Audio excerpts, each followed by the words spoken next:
Come on.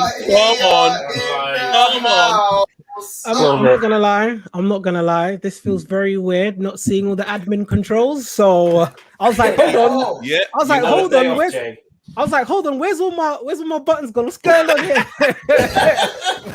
Have a day off, Jay. Have a day off. We're in control now. Everybody, welcome. It's the watch along of all watch alongs hosted by MAD Sports Network, but it's being broadcasted across a whole plethora of channels all over the shop, from up in Wales down to right around here. Croydon. Deepest, southest London. Gav Mack has made his way from Northampton Town out of the borough and into Londres. We're going to go around the room, introduce yourselves and let us know what game you are doing. We'll start with you, Yan City, in the top left of the screen right now. Yan City, welcome to the stream. Hi, I'm a Man City fan, obviously. I'm in Manchester right now. I do live in London. Hey! In Manchester. Yeah. Well done. Love it. Are you going there to feel the vibes and the celebratory mood? I love it. Christoph, talk to me. What game are you doing? As you can tell, I'm doing the other side of Manchester, not so successful right now side of Manchester. We are away at Wolves at Molineux today, so I'll be watching that snooze fest. Thank you very much. Indeed. Tobrise. Chris Danball all over again? What's going on, people? Come from? He's just snuck a shirt on. That was yeah. We're going to have more wardrobe changes. So, guys, my name is Tobrise, and I'll be covering the Liverpool Crystal Palace game. 3 points for Liverpool. So, I think I might as well just walk away right now. You will never walk away, as I say on Soccer Guy on Facebook. Dale! Hola. Yeah, I will be covering the Leeds and West Brom game today. To be honest, no idea what to expect, but hopefully we can get a few goals in today. Sure we will. Sure we will. Jay, holla at me. You know me from the Football Dugout. Nothing but a Chelsea win today. I couldn't care less about anything else right now because we need that top.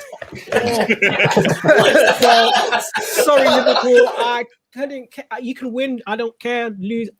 Doesn't matter. I don't care how we win it. Just what? To be fair, if it was either Leicester or Chelsea to be kicked out, we don't really need. Like a London we don't team. need Liverpool in here, to be honest. We don't need like Chelsea. Aren't you up the road? You guys fluffed your lines out in there, Don't need a London team. Hold on, we fluffed our lines. You fluffed your lines in the FA Cup, my friend. I find it adorable. Dale, you stay where you are. You need to separate these two. I'll tell you. I find it adorable watching teams fight over the top four. It's fun. It's fun when you're already secured, isn't it? Oh, I'm a United fan. Lee. Wait, Lee. is this how? We need to introduce Lee. We've got one more. Javert, 1 second, please. Lee, introduce yourself. What match are you covering, please? Thanks very much. I'm glad that someone realised I was here. No, I'm joking. I'm Lee. I'm on the 4-1 Toffee 4M1C podcast with the other two fellas in here.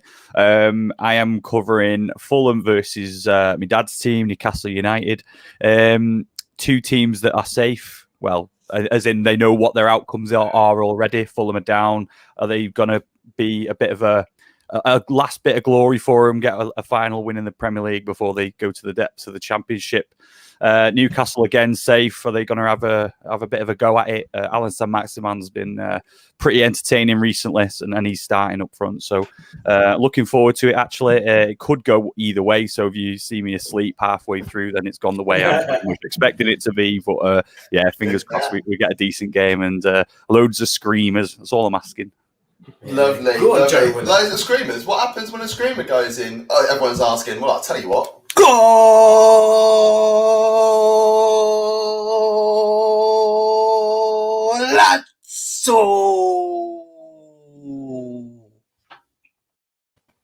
I want to see plenty of those today. I tell you what, a few years ago, I probably could have held that a bit longer. But my lungs are not where they used to be. I'm out of shape. I'm out of shape.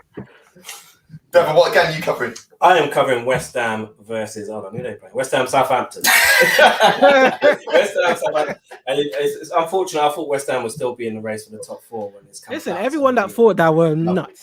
Nuts. No, I thought there would be an outside chance. I didn't think they'd make it, but I thought they'd still be there. I know someone that put £1 that Leicester and West Ham will finish in the top 4. I said you could have bought a chicken for that from the chicken and chip shop because you just wasted your money.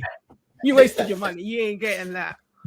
There was a place near Docklands where you could get 3 wings and chips for £1. I'm not eating that. I didn't tell you what wings they were. They just said wings. You know, that's not real potato. I've got the Sheffield United versus Burnley game, and I'm doing that game because I was hoping that I could just be on side, just tapping a couple of buttons and not getting involved too much. But I've got a feeling that my game's get ahead 5-4 now. 5-4. Plenty got Latzos in that. Yeah, I doubt it. So have Burnley ever scored a goal in their Premier League history? Yeah, they've scored a couple. Dwight McNeil got one against Everton, didn't he? Yeah, and you know, I'm sure Ashley Barnes got one against United a few seasons back where it was a volley. Can you remember when when you can remember all of their goalazzos? I say you know they don't score many good goals. We can literally remember. Yeah, he got one. That's it. Terrible. But no, look, everybody has got their socials on the screen right now.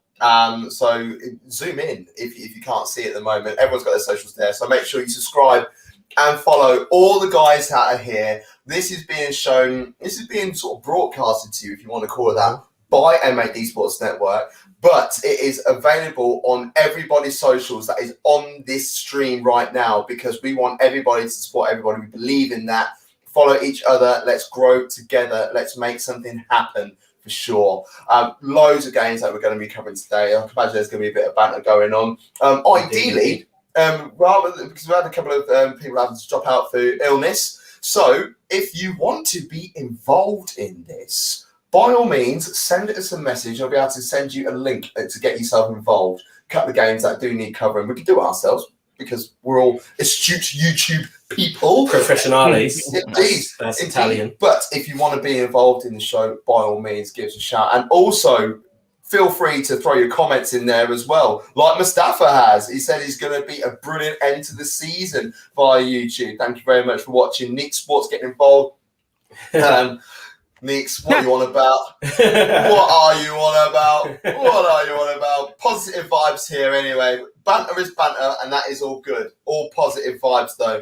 As soon as we start seeing anything that shouldn't be there, we will report you and be all horrible and do all the horrible stuff. But we don't want to be doing that. We want to be enjoying ourselves here. We'll send Javerne to your house. Yes. Javerne will come down and beat you up. Yeah. Beautiful intro. It says Erhan. We need to thank Chris for that. Big up yourself, Chris, and the central work there upstairs. Indeed. Big up the pound from Ryan. What's good? And he also said, including my beautiful, stunning, lovely 11 out of 10 flower. Oh, thanks, mate. Thanks. Appreciate that. I don't even know him. Why did you say that about me? And another little thing as well. I'm going to put myself on the big screen for a hot second because I just want to big up the guys over at New Craig Hall Victoria Sundays because they have been making some mad shirts and it's hilarious, some of the stuff. But I'm digging, and it's this. It's Pac-Man. Yeah, that is fantastic. Okay. And it's got my name and number on the back as well. Yeah. God, I love it. God, I love it. I mean, it's different. That's all I'm going to say. It's definitely different. It's not fun. No. Something. I actually like it. I like that. You would. Yeah, it's cool. Right, we've got from Jack Scam. I suppose we can all answer this one. Top 4 prediction, guys. So let's go around the room and let's get some predictions of who's going to end the day in the top 4. Right, Chris, let's start with you, and we'll work our way down. It's a good end to the season, this, because of the top 4 race. This is what everything's hinging on for entertainment today, because obviously the title's wrapped up and then relegation's been wrapped up for what feels like 7 months or something now. So realistically, Liverpool have done themselves a major service with the running they've had to the end of the season. I think it's 7 wins in 9 games now for Liverpool, and that's put them right back up there in pole position. Barring a 10-0 Leicester win against Spurs today. It's not going to happen. Well, it could. Spurs are that bad at the moment, but Harry Kane's last game for Spurs, probably. He loves playing against Leicester. He's score 1 or 2 against him every game. Is that on there already? Got him! I could cry. It's gonna be Liverpool. I think Liverpool will sneak in the back door. I think Chelsea will be fine. I think Leicester are going to lose out again. Battle jobs. I think you have to call them that at this point, don't you? That's 2 seasons in a row. I wouldn't say they're ball jobs, but yeah, I would just say this is just their level, isn't it? They're just not here yet, so I wouldn't call them bottle jobs. It's a fair comment. Well, it's a fair comment. Well, we saw earlier that it's like West Ham. They were in the top longer than anyone else. No, but it doesn't matter about how long you're in it. Time in there. It doesn't matter how long you're in it. It's about finishing there, and it just shows they're not at that level to finishing there yet. It's that game against Newcastle. It's annoying. Yan, what are your thoughts? I think you might be muted, Yan. There you go. Sorry, yeah. Obviously, Man City are going to finish first. Man United, I think. Man United have secured second already. So, yeah, it's third or fourth. I do think, unfortunately, it will be Chelsea and Liverpool. I hope not. I kind of want Chelsea to be under as much pressure as us in this Champions League final. And I think if they do finish outside the top 4, puts a lot of pressure on them. So, yeah. But I think it will be Chelsea and then Liverpool. So, yeah. Unfortunately. Yeah. I think Arsenal might finish 4th. Well, we'll come to that discussion about the Conference League in a bit, because someone's asked us here. Primary competition. Who will win the race for the Conference League? We'll come to that in a sec. Let's continue going around. Tobrise, I know you obviously feel that Liverpool will get it, but do you think Chelsea will make it or Leicester? You know what? I mean, again, I think Chelsea will. I think, especially after the performance against Leicester in the FA Cup. Yes, they beat them in the league, and I'm guessing Tuchel will again just re-emphasize the importance of actually finishing in the top 4, more money, replacing a couple of their players as well. But no, United, City, of course, Chelsea, Liverpool. And for me as a Liverpool fan, yes, it's not been the best of seasons, but I'm going to be cheering just like Arsenal used to do when they finished 4th. How about that? It was a crime then. It was a crime, wasn't it? The Devo says we didn't just win the league by 30 points the season before. But anyway, you carry on celebrating mediocrity. Dale, who do you think gets in the top 4? I'm going to throw a curveball here. I think Chelsea may drop points today.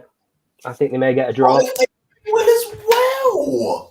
I think they'll get a draw, and I think Liverpool will win comfortably. But I think Leicester might beat Tottenham, and I think that'll leapfrog them above Chelsea, I believe. So it'll be Liverpool and Leicester top 4 for me. Oh, don't let Javan's not happy. Javan don't care. Javan's like, we'll come third. By everyone else. Yeah, basically. So I'm going to go to Lee next, because we all know what Javan's going to say. I'll come to Javan last. All right. So I think Leicester are going to pile on the misery for Spurs today and solidify Harry Kane's desire to join Manchester United. And I think that Liverpool, Istanbul Mark II, possibly 1-1. I think the pressure might get to him. And you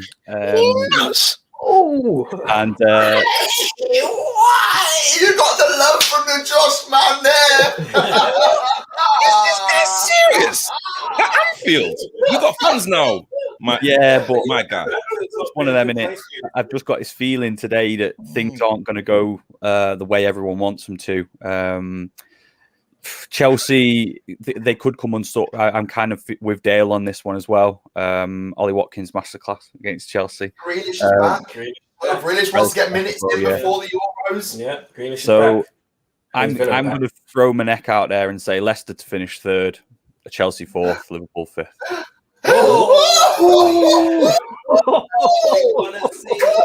This might be the last time you ever have me on. So listen, fight me right now. You know. Do you know what I think could happen potentially though?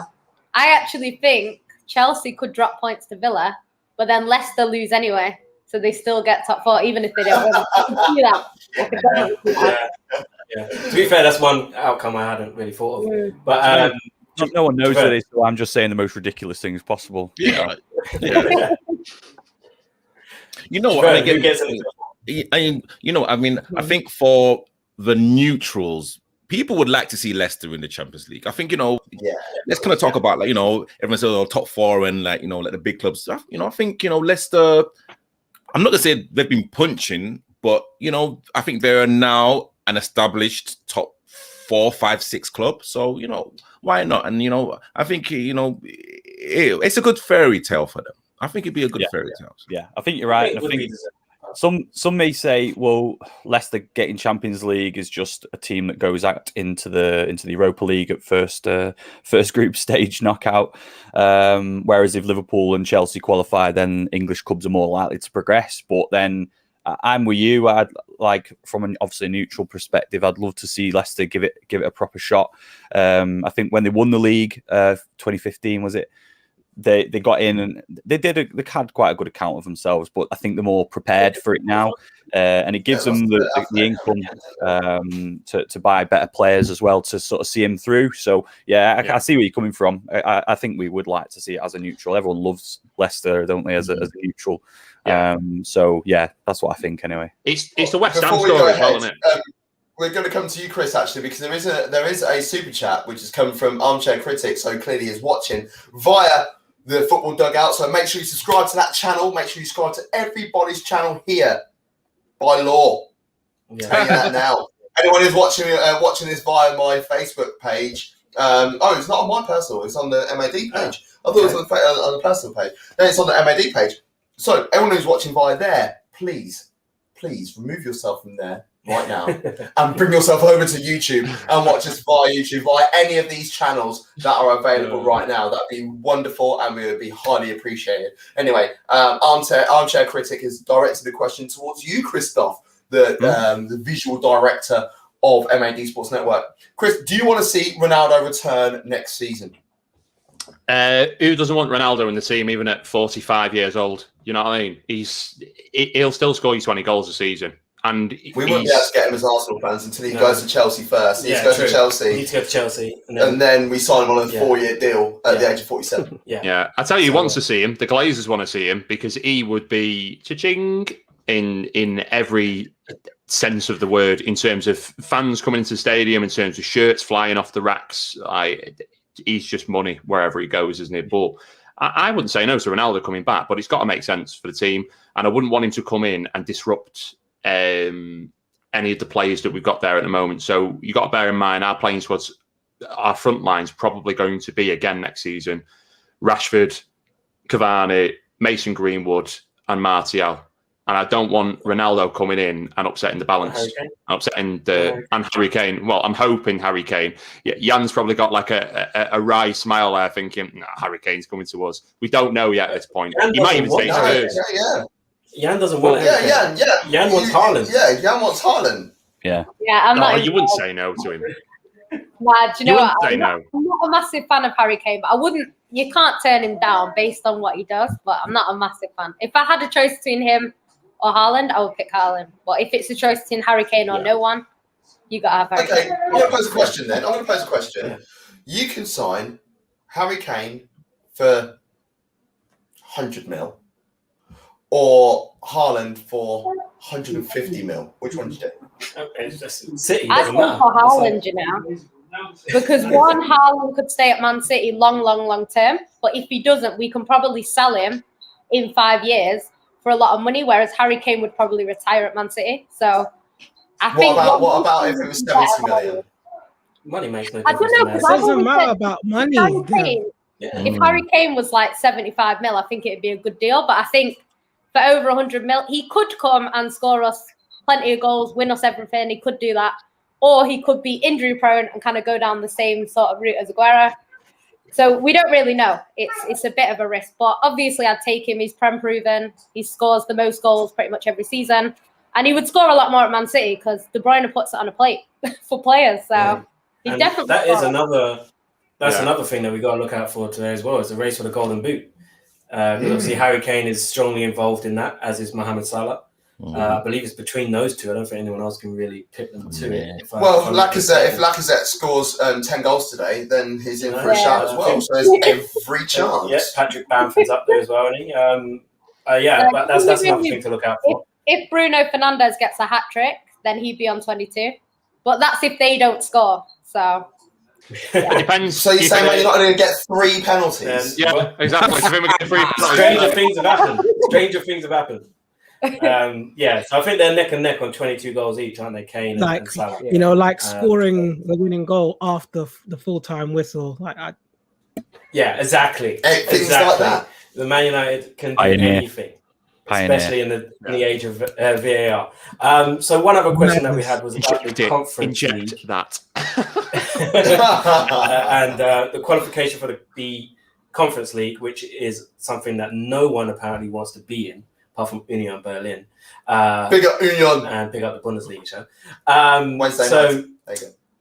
Who do you think gets into the Conference League? So it's pretty much between Everton, Arsenal, and Spurs. I've seen a lot of Arsenal fans on Twitter saying, Spurs lose, we win, and Everton win. That way we finish above Spurs, but Everton get into the Conference League. So I'm happy with that scenario. Why not? You can be the first to win it.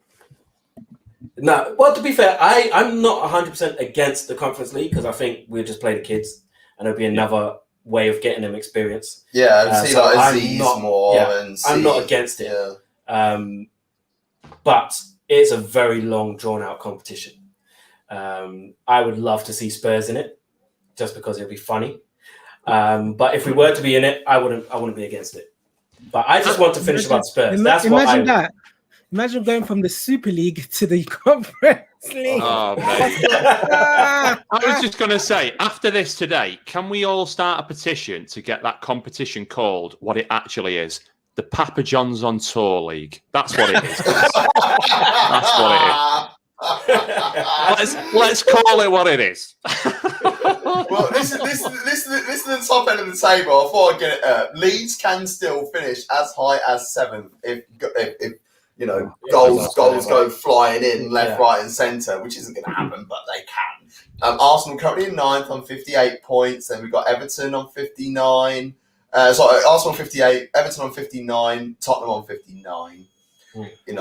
It's not as cut and pasted as everyone would have thought. No, I just as long as we finish above Spurs, don't care what happens after that. Because for us to have as bad a season as we have, and Spurs have the great one, the special one, being a title race at Christmas or whatever it was, and for us to still finish above them, we top of the table in December. Yeah, I will laugh so hard for so long, and it'll just be beautiful. It'll be. St. Tottenham's Day has not happened for what, 4 years? So it'll be nice. A long time. Oh! Before we carry on, we have a guest right now. He is currently at the Emirates right now, and that is Albert. Albert, welcome to the show. What's happening, brothers? What's happening? Good to see you. Like you was militia there for a sec. I thought it all got a bit pear-shaped at the protest. But yeah, how are you doing, buddy? You know what? To be honest, I got here when it was. I'm not going to swear on the channel. When it was raining cats and dogs, man. So you know what it is? I think some Arsenal fans, right, looked at the weather report, said, "You know what? I'm not coming out of my house." I don't think that's a good reason. I don't want to come out of my house and to come and stand in the rain. But in the day, you know what I mean? We need to. I always say to people, as individual fan, what can you do? What responsibility can you take to try and make this change happen? So I think there's the most disappointing thing. I came to the last protest against I think it was West Brom, when the numbers were dead. Even when I got here today, the numbers were dead. Man are sitting in the pub, probably. Man are sitting at home, probably. If you can't make it, I'm getting all the way down to London to make sure that I was on stream with Devo on time. You know what I mean? Like, Yeah. I wanted to be at the protest, but like, obviously it was raining when you got there. Are the numbers increasing somewhat, or is that just the fans that are trying to get into the ground?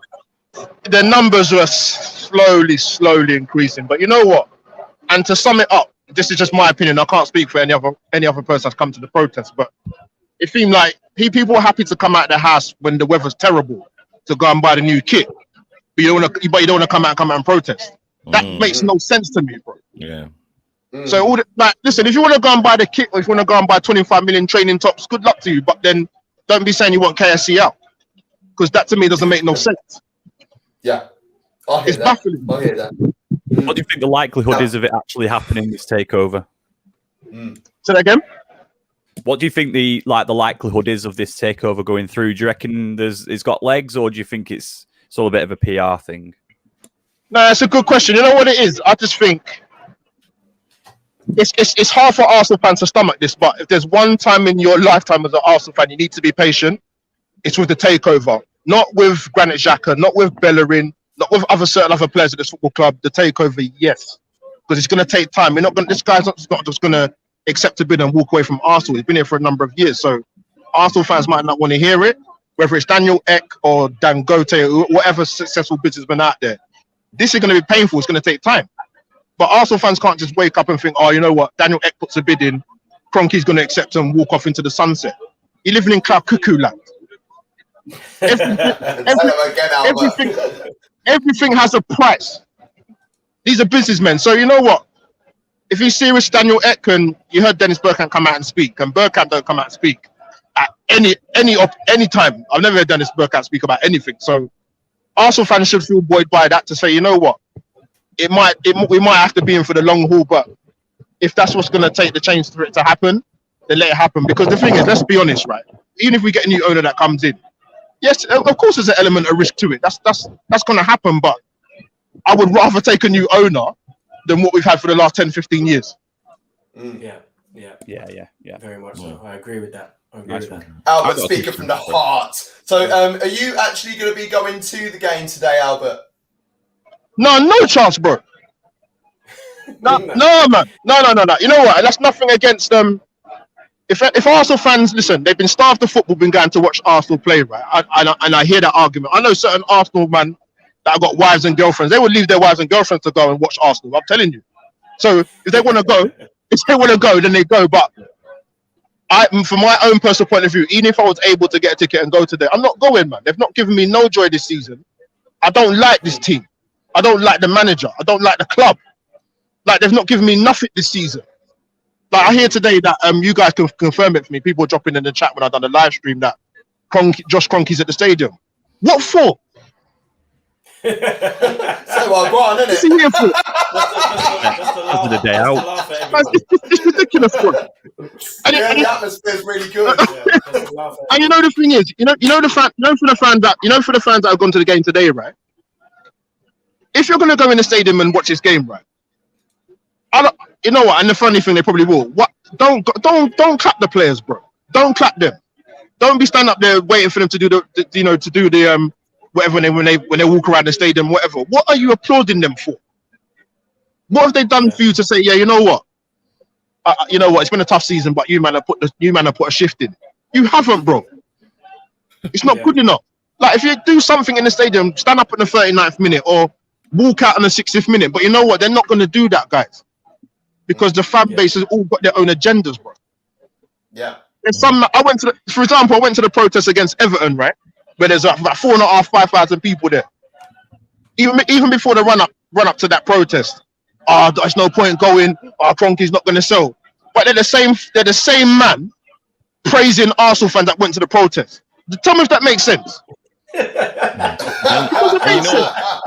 You know what? Literally, that was going to be my question. Like, do you actually feel now the power is now, I say, switching over now to the fans rather than just the owners and anyone else? Like, how do you feel actually being there physically? Do you actually physically feel that we are actually making a difference?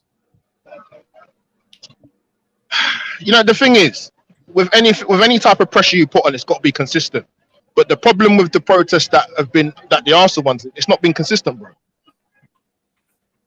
It's not been consistent. I think the fans do have a voice, right? But the problem is you guys are on Twitter and Instagram. Most of you, I would assume, if not all of you, but all that messages are different, bro. Like the Arsenal fans, they got two. You know what it is? We're sentiment FC sections of the fan base. We would rather put our energy into defending Granit Xhaka and Bellerin, but you want to have a go at Gabriel and Pepe. It makes no sense, bro. Like everybody's thing's different. Like there's not this fan base will never, no fan base, to be honest with you, will ever totally unite. But our fan base should be a lot closer than what it has been for the last 4 or 5 years, and that's part of the problem. We can talk about the Cronky to the cows come home, but our fan base, I just don't get it, guys, anymore. I really don't. It baffles me some of the things they come out with. Listen, I'm not saying I've got the best YouTube channel out there, but I listen to some of the things some of these guys say, and I'm thinking, what are you watching? What are you seeing this season? It's a very fractured fan base, and it has been for some time. And you'd think something like this, in this climate, would be what brings everyone together. And hopefully, I mean, it's going to be a slow process, but hopefully the more these things happen and the more people see that effort is being made, the more it will bring the fan base together. But Albert, thank you very much for joining us and let us know what's going on. Yeah, big up to the panel, man. All the best to you, and thank you very much. And also go and check out Albert's channel as well for all that Arsenal content. Even if you're not an Arsenal fan, go and check it out, because a lot of people tar us Arsenal fans with the same brush, but there are different types of Arsenal fans out there. So go and check that one out. Albert, thank you very much, brother. Big up to you guys, man. Good show, man. See you later, boys. Big at yourself, Albert. Big at yourself. Nice one. That's all right, Chris. While you're there, actually, you know, we're of course, myself and Devo, we're Arsenal fans. You're a Man United fan. I know there's a couple of people in the group, obviously here, that are United fans, like Dan Lee. But when you hear Arsenal fans speaking on that level, how does that make you feel? Do you feel in solidarity with them, considering everything that's going on at Man United? I think we are all in it together, specifically the big 6 teams that have had all the Super League business. Now, there's key differences, obviously. Like, probably the best person to speak to about the City perspective is Yan, after me, because it's a little bit different over there, because the board seem to be a bit more invested in the team and doing things for the fans and listening to the fans at the moment. It's not something that we can say as United fans. The damage is done. And the only thing that's going to resolve the issue with the Glazers is for the Glazers to walk away. But Albert hit the nail on the head. It's not that simple. Like, you can't just... You got to be consistent, and it's going to have to take time. It's going to have to take a lot of time of doing the same thing over and over again and putting the pressure on. They're just not going to sell up. It doesn't make financial sense for them to sell up. It's their business. They own it, and they can do whatever they want with it. There's nothing that we can do about it until they choose different. Yeah. So it's just hard. It's hard to say what to do, because there's no precedent for getting owners out of a club that you're not happy with. Like, what is the... I've just seen that come through. Ainsley Harriot's my hero. Let's get this out in the open right now. Ainsley Harriot's my hero, and that's why there's a picture of him on my wall. He lives there, he stays there, and I love him. Tell us all about the wedding. Tell us all about the wedding. I met him at a wedding. Honestly, I met him at a wedding. I nearly danced with him at a wedding. He was dancing and stuff, and I went up like a little fanboy, and I'm like, Ainsley, I was like, I'm going to tell you this now. I am your biggest fan. I said, me and me ma, when we were kids, used to sit there and watch you every week. That like you were classmate, and he was like, "Oh, thanks, mate. That's really nice." Apparently, I was the first person to speak to him that night about his actual programs, rather than just, "Ainsley, will you just say this for me?" Love him. I've watched him. If you don't like Ainsley, sign out this podcast right now. Get yourself off. And we don't want that negativity here. He's an absolute legend. He's a legend. But getting back to the point, it's hard to set a precedent, because what is the way to get a bad owner out of your club? Like, there is no set standard or set, step 1, step 2, step 3, step 4. Like, what do you do? And every single club is different, and there's different ways of crossing that threshold and trying to approach it. Like what are you thinking, Yan? Like, because from a City perspective, obviously they joined the City, the Super League as well, but it's a bit of a different climate over at the Etihad at the moment, isn't it? Yeah, like the thing is for us, it's kind of like no City fans agreed with the Super League. When it happened, everyone was complaining. And obviously we went to protest on that day. But Man City did pull out quite quick, so we didn't do an actual protest. We were due to do a protest the same day as Man United, but because City withdrew and then it kind of collapsed, there was no kind of need to do it. In terms of our owners, I think they've got everything right apart from that for 13 years. So to kind of say, oh, we want him out over one mistake when he's done so much for us, I think it would be a little bit hypocritical because, you know, he's put a lot of money into Manchester. He's helped our fans out. Like our season ticket prices have stayed quite low. Now he's paid for us to fly to Portugal. Like he does things like that. So we don't really want him out. Anything's a little bit different. But yeah, people are still angry about the Super League. They don't think Man City should get involved. I still don't think Man City should have got involved. I think they had a perfect chance there to stand out and be the club that didn't get involved. And I think they would have been respected a lot more had they done that. But at the same time, he's coming here to make Man City the best team in the world. And if all of the big teams in the world join a league and he doesn't, I don't know. I think he's thinking probably we couldn't become the best team in the world if we're not in it, if you know what I mean. So I think that's why they joined. I'm glad, obviously, they left. And I hope they don't try and do it again because, you know, this whole legacy fans thing is bullshit. Because when Man City was struggling, and the thing is with Man City is we've been them other clubs. We've been on the outside looking in. So I think for us to do that, I just thought it's disrespectful. You kind of expect it from your Man United, your Liverpool. You expect it from them. You know what, though? It's a fair comment. It's a fair comment. I'll go over to Tobrise and Jay because they'll speak from a Liverpool and Chelsea perspective as well. But especially for Liverpool and United, it is a fair comment because we've had troubles with our owners. Maybe not at Liverpool. It's not been as, you know, it's been a lot more harmonious, especially recently with the success that Liverpool have had.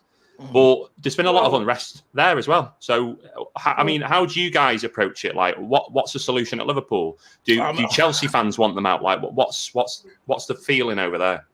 For me personally, you know, I think yes, they shot their load a little bit too quickly. Personally, I don't want our owners out. Hey, you know, it's kind of first time that we've been consecutively successful. Hey, okay, it's like been a few years, but you know, I now know the taste of actually lifting up a Prem.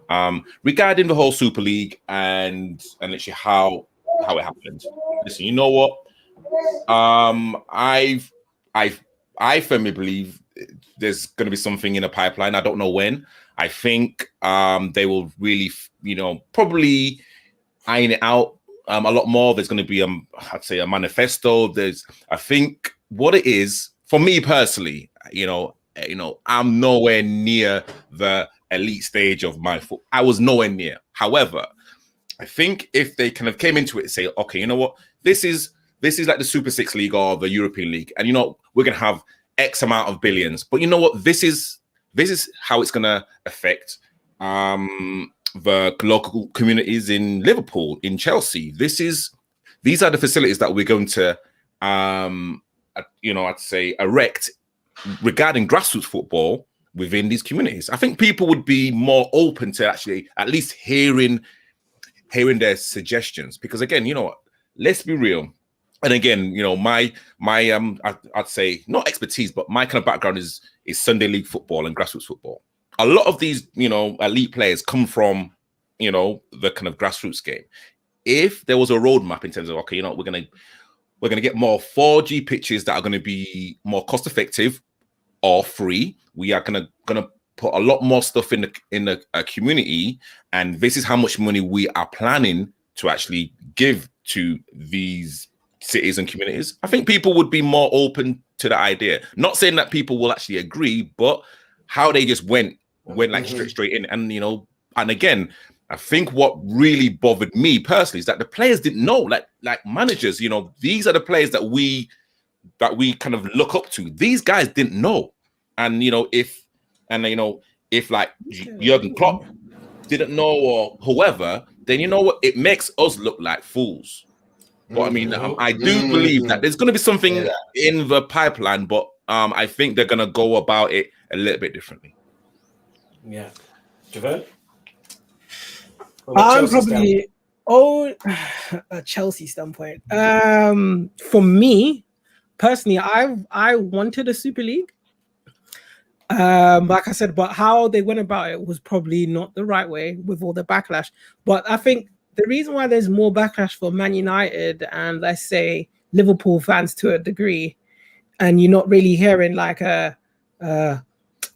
Roman out or the owners at Man City out, is because they actually invest their monies back into the club and their success. So they're not angry at them. They're just angry at the whole league, because I'm guarantee you, if the league was done in certain ways, no one will be complaining.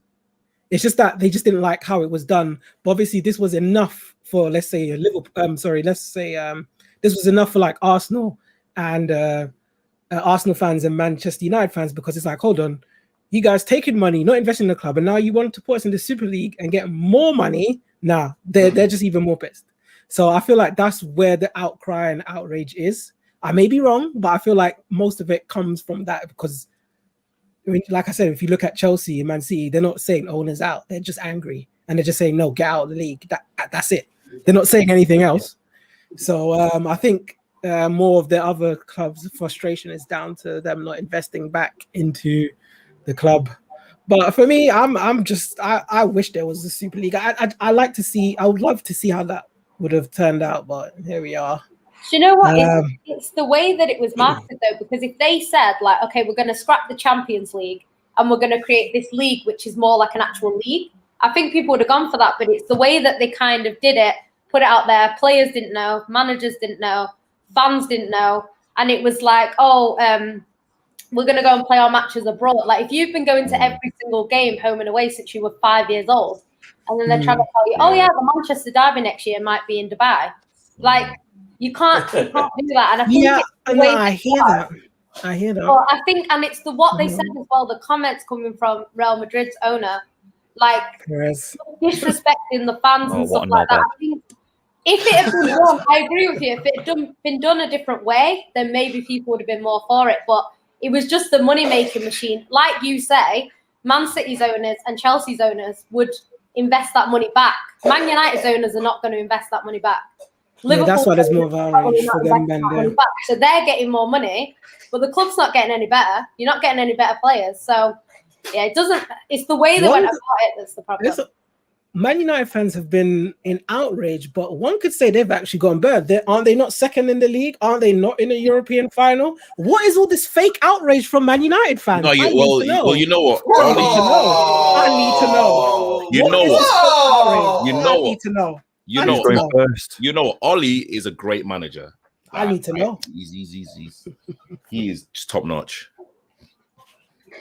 Right, I don't have a long sleeve shirt on, but if I did, I'd be rolling them up right now. What is going on?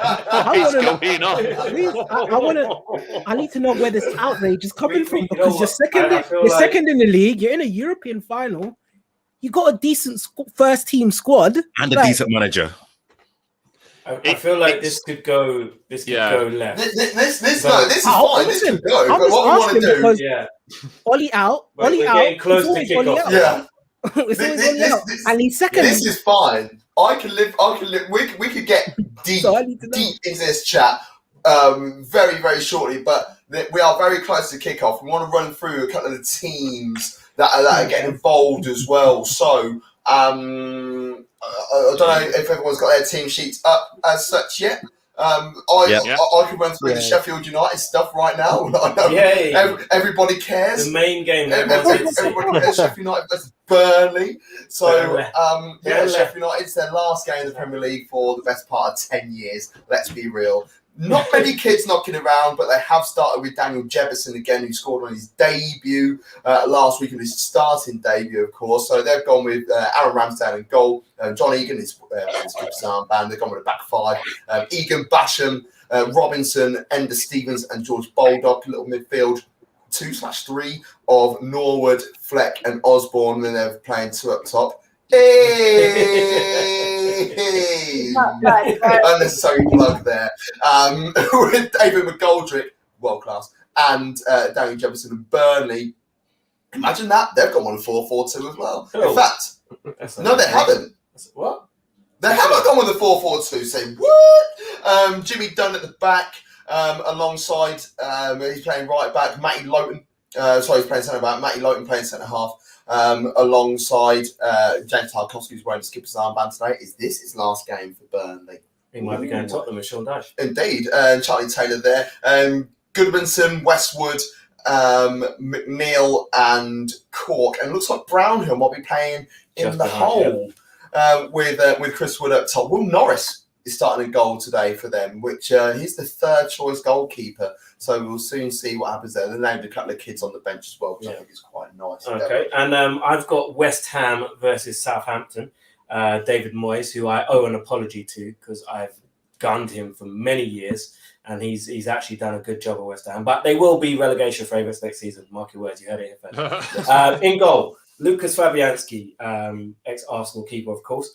Kufal right back, Dawson and Ogbonna centre backs, Cresswell left back, Souček and Declan Rice in midfield, Fornals, Lingard and Bowen just behind Macau Antonio.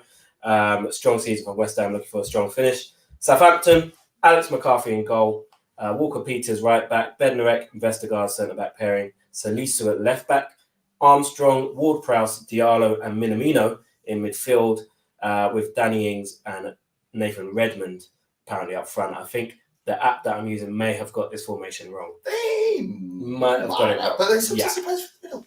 Yeah, I think Minamino's probably going to be just behind Ings, and I imagine Diallo and Redmond will be on the wings. There's Arsenal. The Arsenal game and the Tottenham game are going to be sort of like jointly covered by everybody. So I was running for the Arsenal line very quickly. Bert Leno in goal. Back four of Callum Chambers, Gabriel, Holden and Tierney. Holdini. Sorry, Roberto Holdini. I said his name wrong. I'll say his name wrong a lot, and I should be punished for it.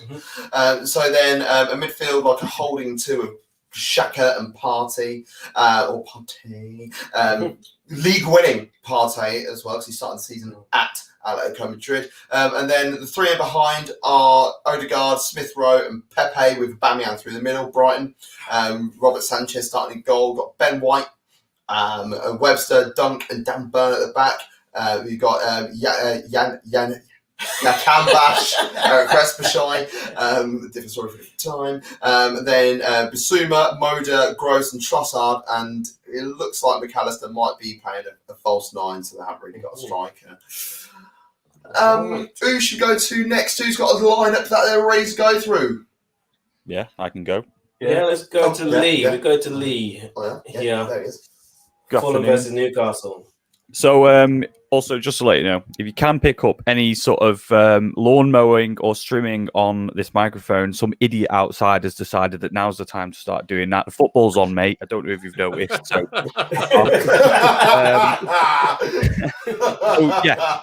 team news. Fulham will go to the home team first. Already kind of possibly looking an eye ahead to next season and possibly letting a few youngsters have a run out and a few people who may not have played some games this season. But we've got Marek Rodak in goal, Kenny Tete, Tim Ream and Tosin Adarabioyo, Bobby Decordova-Reid, Joe Bryan, Josh Onoma and Andre Frank Zambo Anguissa, with a front line of Ivan Calviero, Ademola Lookman, and Fabio Carvalho, who played very, very well in his last game. Should have scored actually a couple of times against us. Then looking over at the Geordies, a bit of a renaissance for Steve Bruce's side in the last sort of 7 or 8 games of the season. They've well and truly sort of saved themselves from relegation and gives them a bit of a sort of a cushion now to sort of spring from for next year, you'd hope. And again, Newcastle are another club that are in the sort of midst of an ongoing takeover saga. It's something that is going on and will go on for the absolute rest of time. I think that even when he's dead, and Mike Ashley will still cling on to Newcastle United. They'll have him in a pickle jar. A brain in the jar owning Newcastle United. But they start with the ever reliable Martin Dubravka in goal. Paul Dummett, Matt Ritchie, Emil Kraft, Federico Fernandez, and Jacob Murphy making up the back five, with John Joe Shelby, Joe Willock, who has been very, very good for Newcastle this season. I think they may really have a push to try and sign him permanently this season, or Arsenal might want him back. I think they probably will, based on his performances. But alongside him is Sean Longstaff, who's kind of sort of faded a little bit ever since he was quoted at £50 million to Manchester United. I would have honestly renounced all support to my club if they'd paid that for Sean Longstaff. We won't go there. And finally, making up the front line, Alistair Maximan and Miguel Almiron. So, no Callum Wilson as expected. He's probably going to be out for a few weeks now. But making up the bench, you've got Matty Longstaff, Jeff Hendrick, Mark Gillespie, Andy Carroll, Dwight Gale, Kieran Clark, Fabian Scher, Jamal Lewis, and Javier Manquillo. So, looking like a decent team, decent game. So I'm hoping that it's going to go the way of a 7-7 rather than a 0-0. But we're yet to see it. So I'm looking forward to it. Well, good luck to you with that one. Let's hope there is plenty of goals. Who shall we come to next? Let's do ladies first. Yan, have you got the team lineups there? Is Aguero going to be playing his last game at the Etihad? He's not starting. So we've got Ederson in net, Walker, Diaz, Stones, Zinchenko, Fernandinho as captain. I think it's De Bruyne and Foden in midfield, and then we've got a front three of Mahrez, Sterling, and Gabby. So that's ours. In terms of Everton's, they've got Pickford, Holgate, Digne, can't say his name, Doucouré, Godfrey, Keane, Allen, Carlton, Calvert-Lewin, and Sigurdsson. So that's theirs. Good. What game was it where they said Sigurdsson's name like that? So it's like Sigurdsson to us over here, but Sigurdsson. Brentford. Was that a Pez job? I'm not sure. Brentford. Do you know what? It really reminds me of... Sorry, go on, Dale. Sorry. Here we go. Just quickly run through Leeds. They've made a couple of changes. A couple of players leaving at the end of the season. Berardi and Hernandez have come in, so the fans can obviously get a bit of a send off for the fans. Bamford actually starts on the bench, surprisingly. So it looks like they're going with a back three. They've got Casilla in there, Ayling, Cooper, Berardi at the back. Midfield of Rafinha, Dallas, Phillips, Alioski, Harrison, with Hernandez just in front of them, and Rodrigo up top, striker for them. West Brom, they make a couple of changes as well. Pereira's not in; he's injured. And it looks like they're going sort of 5-4-1. It looks like Johnston, Townsend, O'Shea, Bartley, Jay, Furlong, Phillips, Gallagher, Maitland Niles, Robinson, and Yakuslu. I think that's how you say it. I think. Yeah. Okay. So as strong as they can go, I think. What? Don't mind us. We just lost the plot. We're just having a good time. We just lost the plot. Thank you. Well, let's hope you have a lot of action there with the West Brom game and Leeds. And a lot of these lineups, I'm thinking, right, well, that's my fantasy team down the drain, because a lot of my players aren't starting for some reason. Mine was down the drain at Christmas, mate. Because I'm in a tight battle with Tobrise's cousin, actually. So we'll come to you next, Tobrise. Your cousin is going to owe me 50 quid. Tobrise, lineups. All right, so lineup for Liverpool: Alisson, Trent, Williams, future England captain Phillips, Robinson, Fab, Ronaldo, Thiago, Mane, Salah, Golden Boot winner, and Bobby. And for Palace, is it Guanta? I don't know. Guanta. Ward, Cahill as captain, Tompkins, Mitchell, Kayunte. Is it Wilderwount? Is it Radewount? I don't know. Wiedewald. Yeah. You give zero shits about Palace, don't you? No. Hey, you know what? I've got to give Palace ratings. McCarthy, Townsend, Ayew, and Zaha. And you know what? I'm actually glad that I'm kind of on the stream now. Ize, again, my kind of thoughts and prayers kind of go to him. Quality player. I think, everyone would love to see him play. I believe he's going to be out until next year. Well, is it the new year? So again, it's quality player. So I just kind of wish him well. And yeah, just hopefully that he kind of comes back fitter, stronger, and quicker, but not against Liverpool. Indeed, I hear that. Who's missing? Jay? I need to get the thing up. 1 sec. Chris? Yes! Quick swap over. Not ready. We have got, I'm reading off my phone now, but we have got Rui Patricio in net. It looks like Wolves going with a back five. Shock. Of Ait Nori and Semedo with the full-backs with Saiz, Cody and Bolly at the back, centre-backs. Got Neves and Dendoncker in the midfield with Raul Moutinho, Fabio Silva and Adama Traore up front. And with United, let me just say this, I'm going to look into the camera now. Anyone who runs the social media for Man United, stop announcing the teams in number order. Put them in position. Yeah. He's I don't want to have to do... world.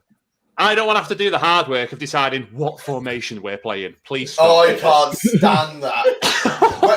especially when Bellerin used to wear number 39 at Arsenal. And you go down and it's right in, it's like, and number 39, Hector Bellerin. It's like, mate, you ain't playing at top. Why have we only got one fullback? But it looks like United are going for a bit of an unorthodox sort of 4-3-3. So Henderson in net. You got Bailly and Twanzebe at the back, centre-backs. Your full-backs are Williams and Alex Telles. In the midfield, we've got Matic, we've got Van der Beek. We have got Ahmad. It looks like he's playing just behind Elanga. And we've also got Juan Mata, Man United legend, in there as well. So I'm not mad at that lineup. I know a lot of United fans will be wondering, oh, God. But I'm not mad at that. I think it'll be quite youthful. And I think we'll have a go at them today. But I do think we'll lose. Over to the next person, please. Yes, Jay. You got him up? Yeah, I've got a lineup. So for Chelsea, we've got Mendy in the sticks, James, Thiago Silva, Rudiger, back three, Chilwell, Jorginho, Kovacic, fuck me, Azpilicueta, and then Mount, Pulisic, and Werner up top. And for Aston Villa, Ollie Watkins up top, forgive me with names, El Ghazi, Grealish, Traore. Oh, well, sorry, Ollie Watkins is in. Sorry, while I'm reading the lineup. But we're gonna have our first goal of the day. Nakamba and McGinn in midfield. Target, Mings, House, Concern, and Martinez in goal.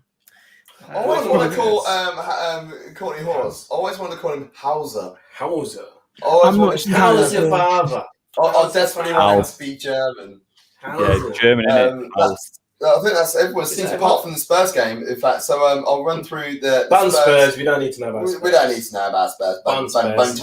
There's no Spurs representation here, so we can just dig them out for the whole show. Very true. But no, let's just give them a hot minute. Let's give them a hot minute. So it's Leicester versus Tottenham, of course. Leicester. Gav.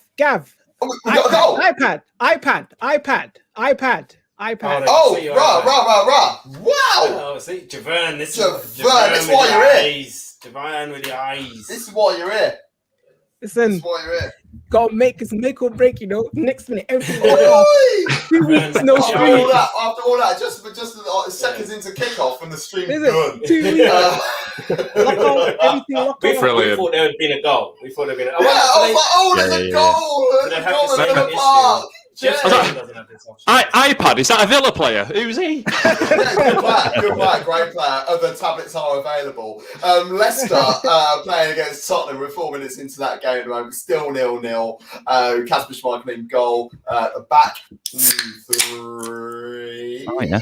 Yeah, I think they've been playing back three recently. Oh, I don't know. It's a new shoe. Yeah. Signed for Fana. I don't know what Castagne's doing because Michael Brighton is playing as well as Luke Thomas. So Luke Thomas will play left wing back. We know that. So 4-4-2. Yeah, I think Castagne potentially could be in the right wing back position. I'm currently watching a Leicester game. Sure at the moment. So it does look like four at the back. Does look like four at the back. Intriguing. So I was going to say Ndidi, because Ndidi is currently playing in the middle of the park alongside Yuri Tielemans, and Madison is just in front of those two when you've got Goal! Kelechi Iheanacho. Goal! Goal! Oh, I got Who's the other goal? Where's the goal? Dale. Offside. Offside. Oh, yeah, ignore me. Late call. Oh, this is going to be a feature of today. Dale, tell us what's just happened. A ball's just come in from the right hand side. Harrison's just got into the penalty area and pretty much a tap in from about 10 yards. But yeah, it looked like it was about a yard offside. But yeah, bit of a late call by the linesman.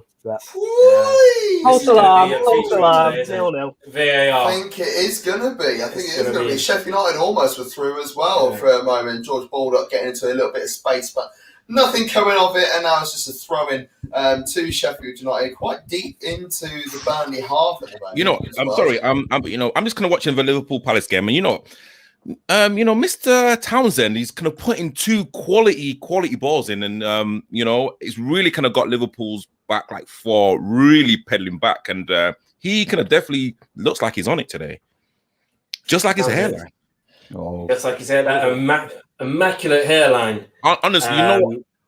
Great advert for Advanced Hair Studios. Yeah, a great advert for Turkish tourism. I mean, that's unbelievable. I mean, that's just. Ooh. Yeah, because he was. Penalty shout. Penalty shout. Where's the penalty shout? So there could possibly a penalty shout here for Newcastle. It looked like it could have been a handball, but I'm not sure that the VAR is going to take a look at it just yet. It could maybe his arm was too low, but overall, it's really been a bright start to the game. Both teams are going for it, which is absolutely excellent news for me.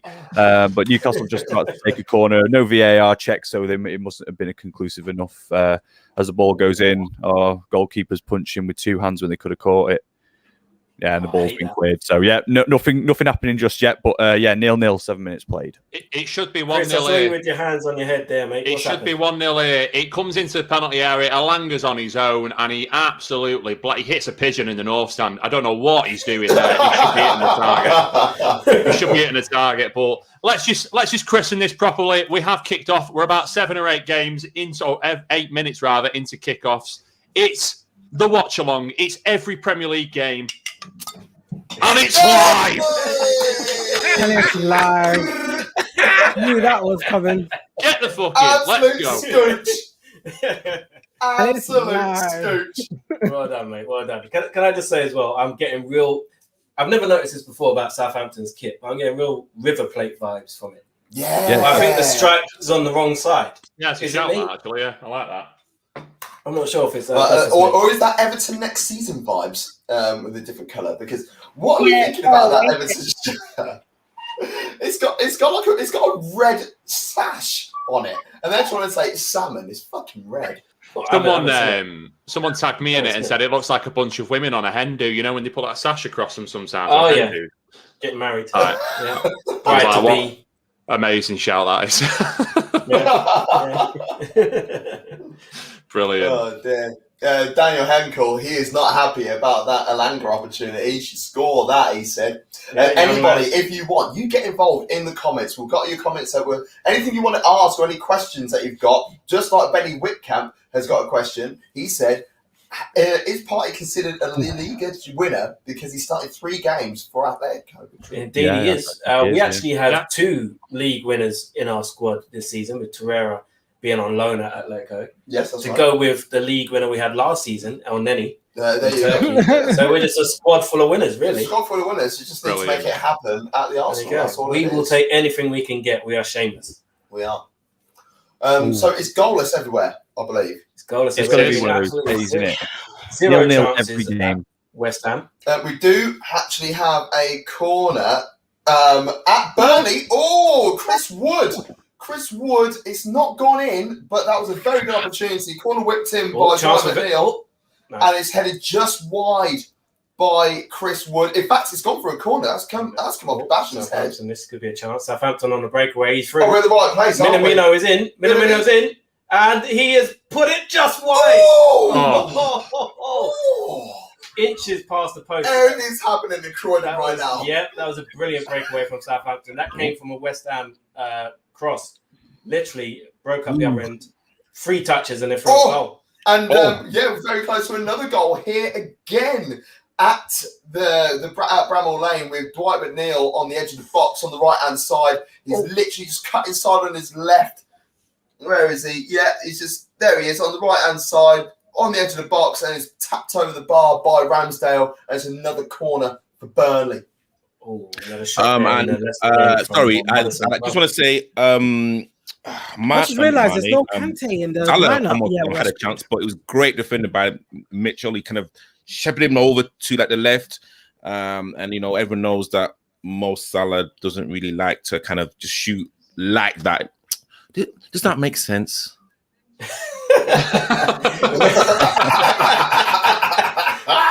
Chance for Leicester. You know what you mean. Wide. Madison again. Yeah, I know what you mean. I know what you mean. Hey, you know what? That was great defended by that Mitchell. Match fixing. And you know what? I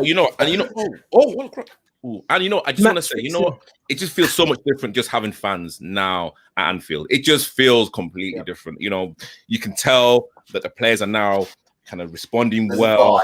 It's honestly, There's been a goal, guys. There's been a goal. Our first goal of the day.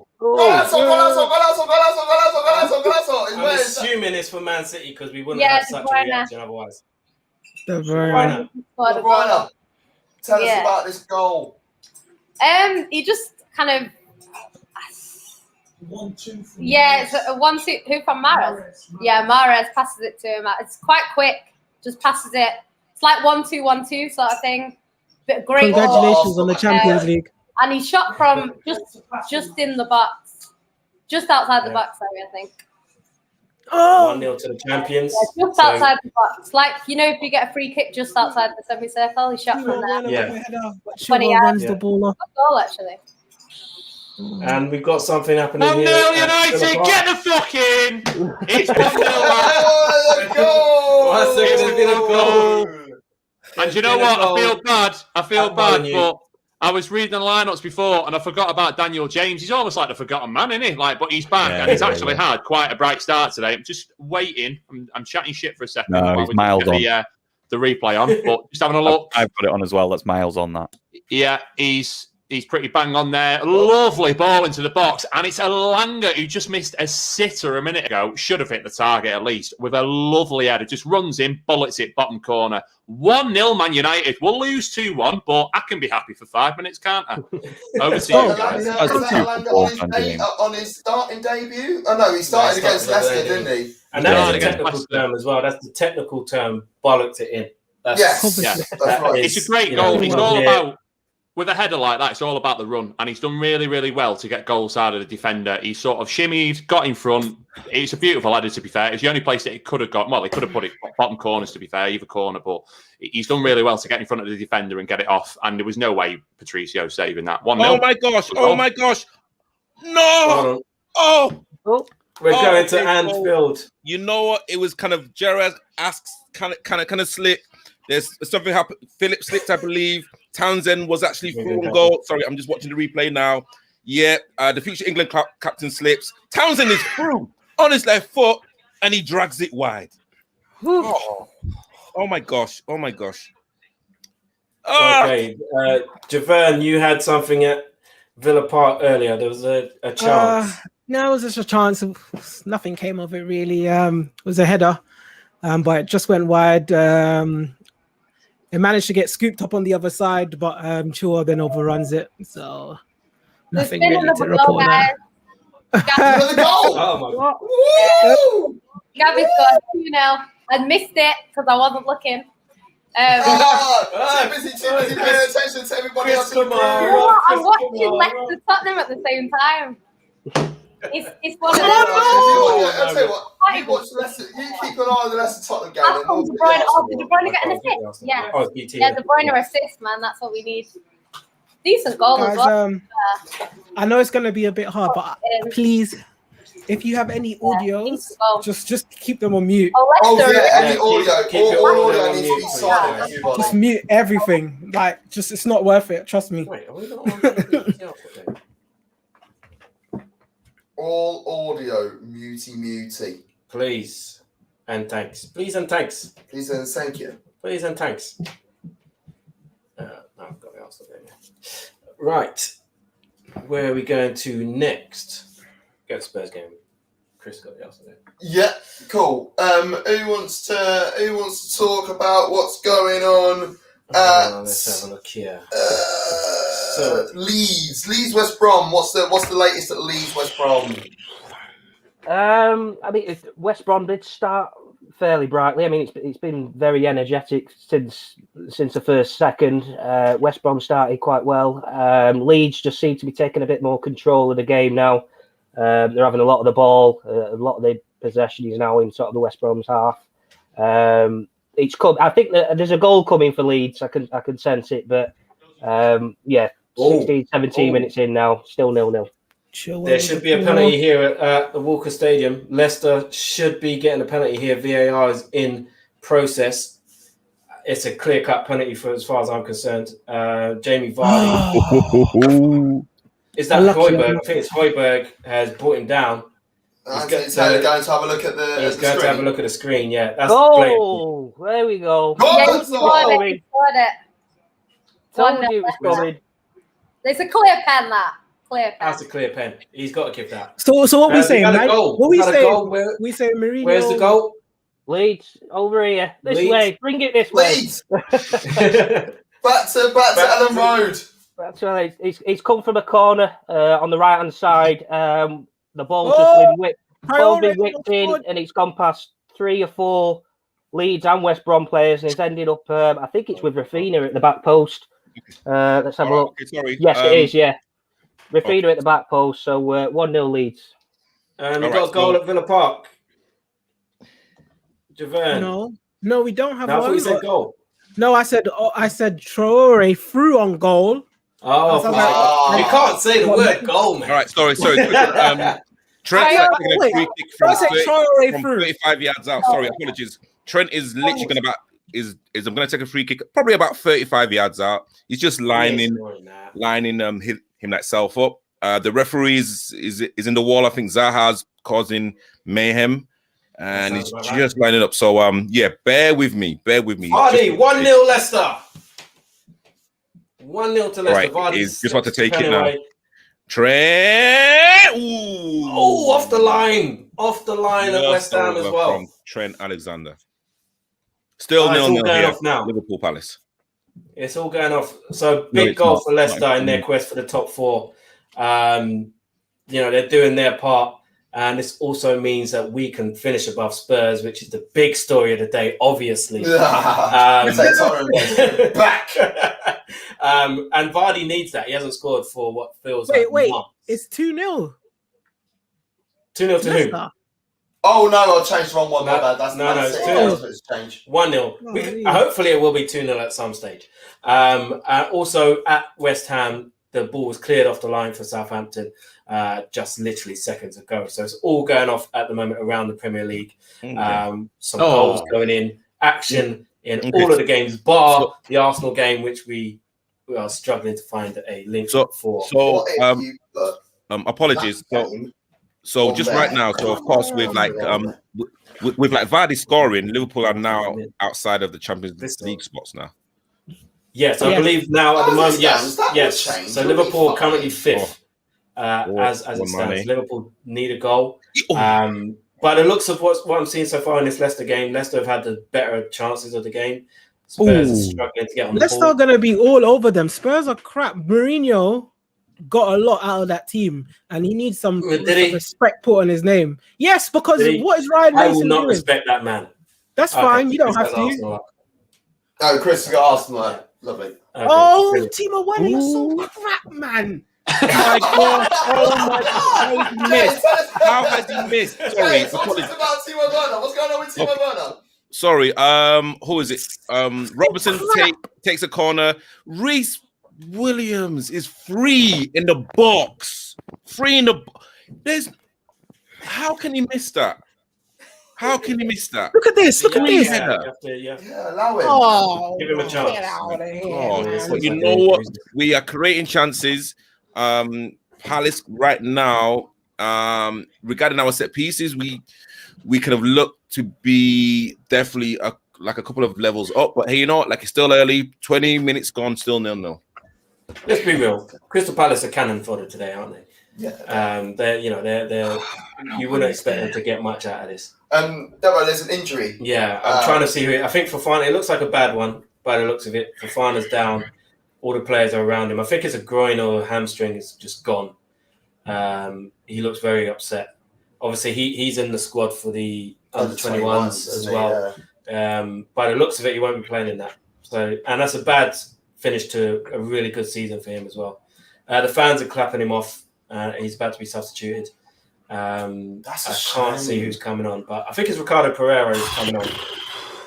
Good defending. Might mean a bit of a rejig for Leicester, which could maybe see a way back in for for Spurs. And there's been a massive chance for Southampton. Great save from Lucas Fabianski. Really shouldn't have had a save to make. It was a poor miss from Walker Peters. But brilliant save from Fabianski. We'll stay in the screen here at the moment because Goodmanson is about 35 yards out. He's looking for bodies to join him. He's got Matty Lowton in his back. It looks like he's trying to shape up to whip one in. Westwood with a big, deep one. Oh, it's a deep one, but it was cleared away by Sheffield United. They did have a man down in the shape of McGoldrick, but he's been up and he's been able to get back on with play again. So yeah, it's relatively quiet where we are at my end at Bramall Lane. But on mine. Did you imagine anything else to be this way? Shall we go to Chris to just see what's happening at the Emirates since we haven't had anything from them so far today? Arsenal, we're 22 minutes in now. Arsenal are dominating, to be fair. Brighton are starting to come back into the game a little bit now, but they've not even had a sniff on goal, Brighton. Arsenal have been quite bright. They've started fast out of blocks.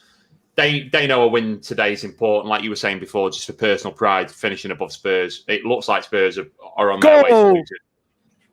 We'll go to wherever the goal was, but yeah, it's 0-0. Arsenal, Brighton, but Arsenal looking the more likely to score. Yeah. Okay, so we're going to go across to Lee. And there's been a goal. Lads, Newcastle United 1-0, and it's that man, Joe Willock. He's been the guy for Newcastle. Yeah. Picks the ball up from his own half and goes on a Lionel Messi-esque run throughout the entire team. He takes on about, there's 6 defenders around in there from the replays, messes it up a little bit, and the ball for him. And he just hits it first time when it bounces back up for him and nestles in the bottom left corner. Great finish, 1-0 Newcastle. I think that deserves the video. The goal. Yeah. Is that it? What video you want about? You want about this one? Golazzo.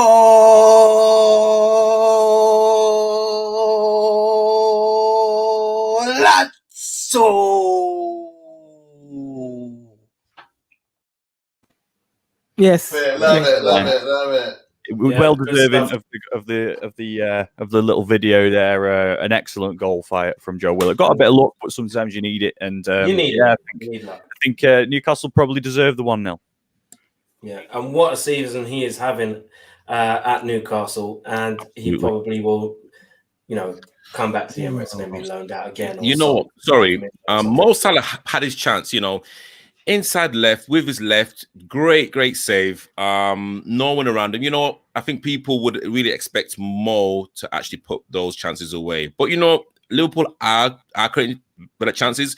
Just looking at the Crystal Palace keeper's kit, it looks like we are shooting with the wind. So it's going to be quite interesting if we don't really kind of get. Are we looking at excuses already? No.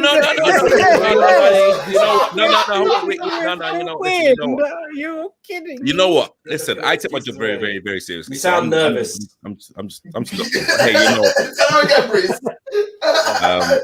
it's still 0-0. It's still 0-0.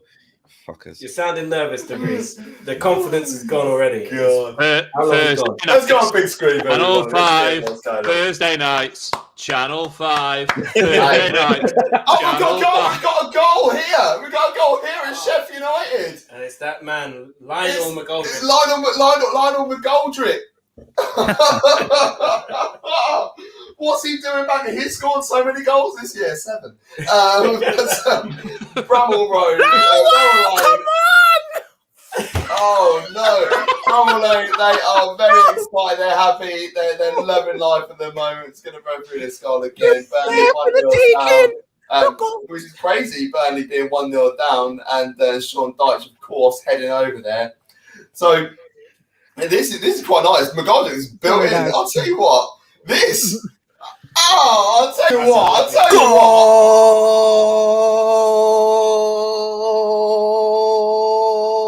Lazzo.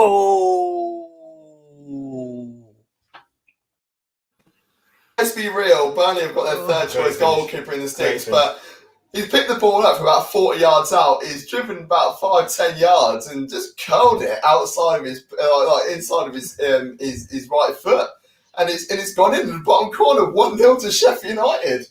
Javerne, you look very perplexed up there. What's going on? Is it Timo Werner again? No, man. The goal was there for the taking. That sounds like Timo Werner. It was skied. It was skied. I think it was because he was rushing onto it, Mason Mount, and it just goes over the bar because he was running onto it. It was a loose ball. Yeah. So, but as it stands, Chelsea are okay. Results. No. It does not. No. We need to score. Then we're okay. It looks like there's an injury at Molineux. Christoph. Combat Chris. Yeah, and it's doing United a lot of favours. It's Adama Traore, arguably their most dangerous player on the field, offensively speaking. He's come off with an injury. I don't know if it's too serious, but it's enough to take him off in the 26th minute. Willian Jose is on in his place, so naturally he's gonna score a hat-trick now. 1-0. Okay, shall we go ahead and have a look at the Etihad? It's been a while since we checked in with Yan. Anything to report there, or is it pretty much just passing the ball around? We won this. It's pretty much just City having chance after chance. Everton haven't really done anything. They've had 1% in their half. It's been all Man City, just Man City. De Bruyne obviously is trying to get his assist record. So yeah, just City putting everything on them, and not very much response from Everton.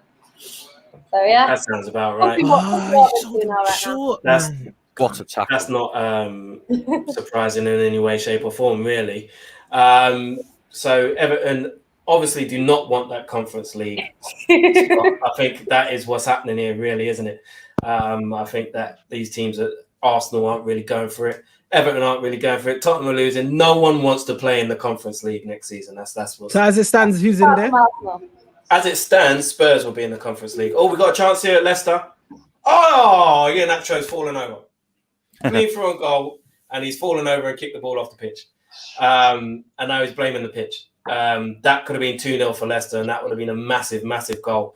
I think it was a mistake from Lloris, if I'm not mistaken. No, from Reguilón. Yeah, he's basically just passed the ball to Iheanacho and put him clean through on goal. But I think the linesman give it as handball, which is a bit harsh. But yeah, as it stands, we have 0-0 at West Ham, Southampton. So just sorting out refreshments. Yeah, you might as well bring it. I love it. Go on in. We are, as I said, we are very professional. We are not in any way, shape, or form inebriated. I'm not inebriated yet. I'm trying to get there. Yeah. So yeah. Go for West Ham. Oh, go for West Ham. I'm going to West Ham. I was looking at the beer. Go for West Ham. 4-0 with the goal. 1-0. iPad. They are blowing battles. The iPad. Oh, bloody hell. Yeah. I thought I put it face down. That's my bad as well. Right, here we go. Let's have a look. Mikel Antonio with a flick. Oh, lovely bit of skill from Jared Bowen. Keeper's got to do better there. Alex McCarthy's got to do better there. He's pushed that ball straight into the path of Fornals, who's tucked that away nicely. 1-0 to West Ham. This has been quite an entertaining game. Jorginho again nicked off the ball. What an absolute crap, man. I'm sick. I'm starting the game. Always getting nicked off the ball. Nicked. Always nicked. Look at him. Oh my gosh. You need to do some some upper body training. Just always getting nicked. Javerne's just having a breakdown. You okay there, Jay? What's going on? I like that. Exactly. Before kickoff in all these games, both Javerne and Tobrise were very confident. I know. And now they're nervous.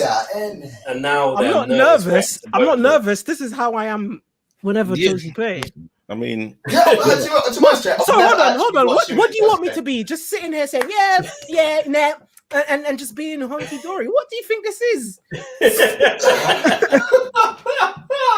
Doesn't mean I'm nervous. Okay, so the only thing that's really been interesting here is that Matt Phillips has now got the Terry Butcher head wrap. Has that? Yeah. So you know what? Hey, you know what? Again, Matty Phillip is now taking the game to like Palace, and you know what? We've had chances.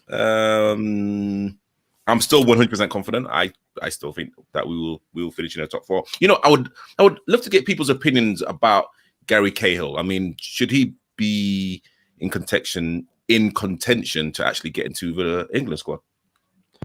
Oh, what? Which England squad? Who is he on about? Gary Cahill. Did you say Gary Cahill? Yeah, Gary. Are you serious? No. Not in this day and age. No way. No? You know what I thought? You know where I thought he was going when you said that? I thought he was going to say, "Is he in contention to be in the Premier League Hall of Fame?" Oh, that's what I thought he was going to say. Even Hall of Fame. Goal at West Ham. Goal at West Ham. That's Fornals, maybe second. That's a lovely team goal. That was lovely. That was a beautiful goal for West Ham. 2-0. They're playing some really good football now, and the fans are loving it. They're blowing bubbles, and you know, a good finish to a great season for West Ham. He'll be playing Europa League back to Real Madrid, man. That was a really nice goal. Actually, it was cut back by Soufal, wasn't it? Yeah, Soufal. Oh, it was missed completely there by Redmond. Reggae boy. So Soufal with the assist. That's good for my dream team. I rate him in yellow and gold. Yeah, that's good for my dream team. Thank you. I love that. There you go. Lovely, Soufal. And Lingard, but Lingard's gone quiet for the last few weeks, hasn't he? Alison Max. Have we got anything going on at Craven Cottage, Lee? Let's have a chat with Lee. Yeah, I was just kind of saying there, Alan Saint-Maximin is just a level above. I think he might actually be too good for Newcastle. Oh, he says that he just fucking tripped over the ball. But yeah, I think Fulham are trying to get back into it. They're attacking. They're getting a bit closer. Not really knocking on the door. It was a good chance for him just a second ago.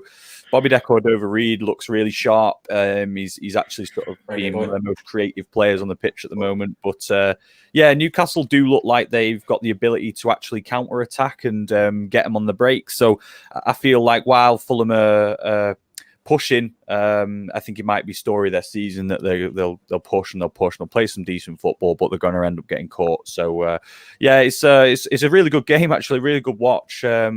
It could have gone the other way, couldn't it? But it didn't, luckily for me. So yeah, 1-0 still, and it's very much in the balance, even though Newcastle United are ahead. Lovely stuff. Lee, would you be able to change your name to the current score? I've got the score running down the bottom. Just want to flip back to you next. We can we know what the crack is and at the ground. And yes, controversy at the Emirates apparently, Chris. Oh, you're on mute. Mute face. Can you hear me? Can you hear me now, guys? Yeah, there you go. We're gonna hear you. So, I'm not sure what's. And you're gone again. Oh. There we go. He's going to smash the place up. Technicality.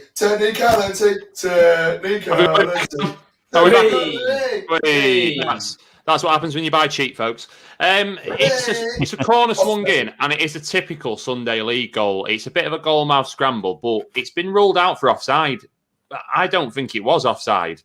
And who was it? The other part, I don't know. This is how unclear it is. I don't actually know who nodded it in the end. It was either the initial header, or it might have even been Odegaard. So it's an Arsenal goal. Okay, it was an Arsenal goal, yeah. But I don't even know if it crossed the line because it was cleared off the line by a Brighton defender at the same time. So as soon as I get a bit more information on what's going on here, I'll let you guys know. But it's done and dusted. It's not going to be given as a goal, but I just need to get a clearer look at what's going on. But Arsenal, I feel like they should be 1-0 up, still 0-0. That's the story of our season. Imagine Arsenal not getting a decision. There's some madness going on at the Etihad. There's a goal. What's happening? There's been a goal. There's a goal at Liverpool. Goal at Anfield. Let's go to Anfield. We'll come to Yan in a sec. Is that Bobby or is it Mane? Because you know what, I wasn't frigging. But you know, it's a goal. It sounded upset. It was a corner. It was a corner coming in. Anderson whips it in. Reece gets a flick on, comes off Bobby, and Mane, the man of the moment, puts it in 1-0 to Liverpool. Oh, that changes everything. Oh, that mixes everything. That puts pressure on Chelsea now. Okay, we're going to go to Yannicka. There's been something happen at the Etihad. Yeah, basically Richarlison was through on goal. Diaz has put a tackle in. I think he's missed. They gave him a yellow card. Everton, obviously, players are saying it should have been red. They gave Edison a yellow card, I think, as well. Because Edison, Ruben Diaz went to make the tackle. They gave a penalty, because it is a penalty, to be fair. But Edison also came out as well and I think caught Richarlison. So they've given them both a yellow. And now it's a pen to, but we don't save pens. Oh, we did. You saved the pen. Oh. Wow. Oh, you know why that's happening? Yeah, I love when things like happen on TV. Still 2-0. Everton just can't buy luck at the moment, can they? So what I'm going to do, I'm going to bring up a live table right now because that goal has gone in at Liverpool. Things have changed at the top. I accidentally pressed refresh on my screen and it's just made everything go super damn slow. But Chrome tab, there we go. Chrome tab, there we go. There are other available. So, of course, City, we know that City at top, Man United second, but Liverpool have now gone into third place after that goal at Anfield. Oh, almost a goal for Tottenham. Son was clean through, they just couldn't control the ball. Because as it stands, Leicester are the team in fourth place, also on 69 points, with Chelsea currently outside of contention for European Champions League. Here's a question for you. Spot. Based on that, if Chelsea lose the Champions League final and don't finish top four, is that a bad season for them? Yeah. Yes. That's what I expected. Lampard was there. Is the least. Yeah. So it hinges so finely on these small bits, doesn't it? And they could win today and they could win next week and it'd be an amazing season. Or they lose today and lose next week and it'd be a shit season. It's crazy how it works. Inside 2 games. Yeah, it's crazy. Yeah. And also, West Ham with another chance. No. And just to say as well, the only reason why Edison saved that penalty is because I literally took him out of my dream team this week and replaced him with Alisson. So that's the only reason that penalty was saved. Oh, I'm a firm believer in things like that. Yeah, I believe in refs! 1-1. Wolves 1-1 at Molineux. What did I tell you guys? What does that result mean to anybody, man? There we go. Goal at Molineux. Yeah, it's a goal at Molineux. I've just seen it nodding here. Henderson is not looking happy with the United backline at all. Just waiting for the replay to come up. I cannot see. It looks like it might have been Semedo from the shirt number at the back. Well onside. Lovely free ball from midfield. That is an awful goal to concede. And it's always been the same since Maguire's been injured. Like you really take the piss out of him all you want, but without him in the team, we've been shocking at the back. Oh, you can't! No, I'm sorry. I'm sorry. I agree with that. We've been cussing out Liverpool all damn season for things like that. Tobrise, I have to come to you with that because you've missed Van Dijk all damn season pretty much. Okay, and I imagine you've had to deal with a lot of stuff. Now Maguire through the last 2 games, United fans are chatty. You know what? How are you feeling? You know what? See, that's what I love about football. Football is a team sport, but if you take your main player out or someone with so much influence, you just see how your team crumbles. And yes, with like Van Dijk, everyone, you know, it was appalling to see. It was so bad. And you know what? United are now feeling the same thing. And you know what? Everyone was actually brushing Maguire. Maguire can't run, he's this, he's that, but not having him in now, everyone sees how fragile the defense is. He's vital to us. He's vital to us, Maguire. He really is. You know, but you know, I mean, again, it just proves, you know, how important having the right foundations are. It doesn't matter what, you know, whatever level that you play at. If you have a great centre back partnership, then you know what, you are going to be there.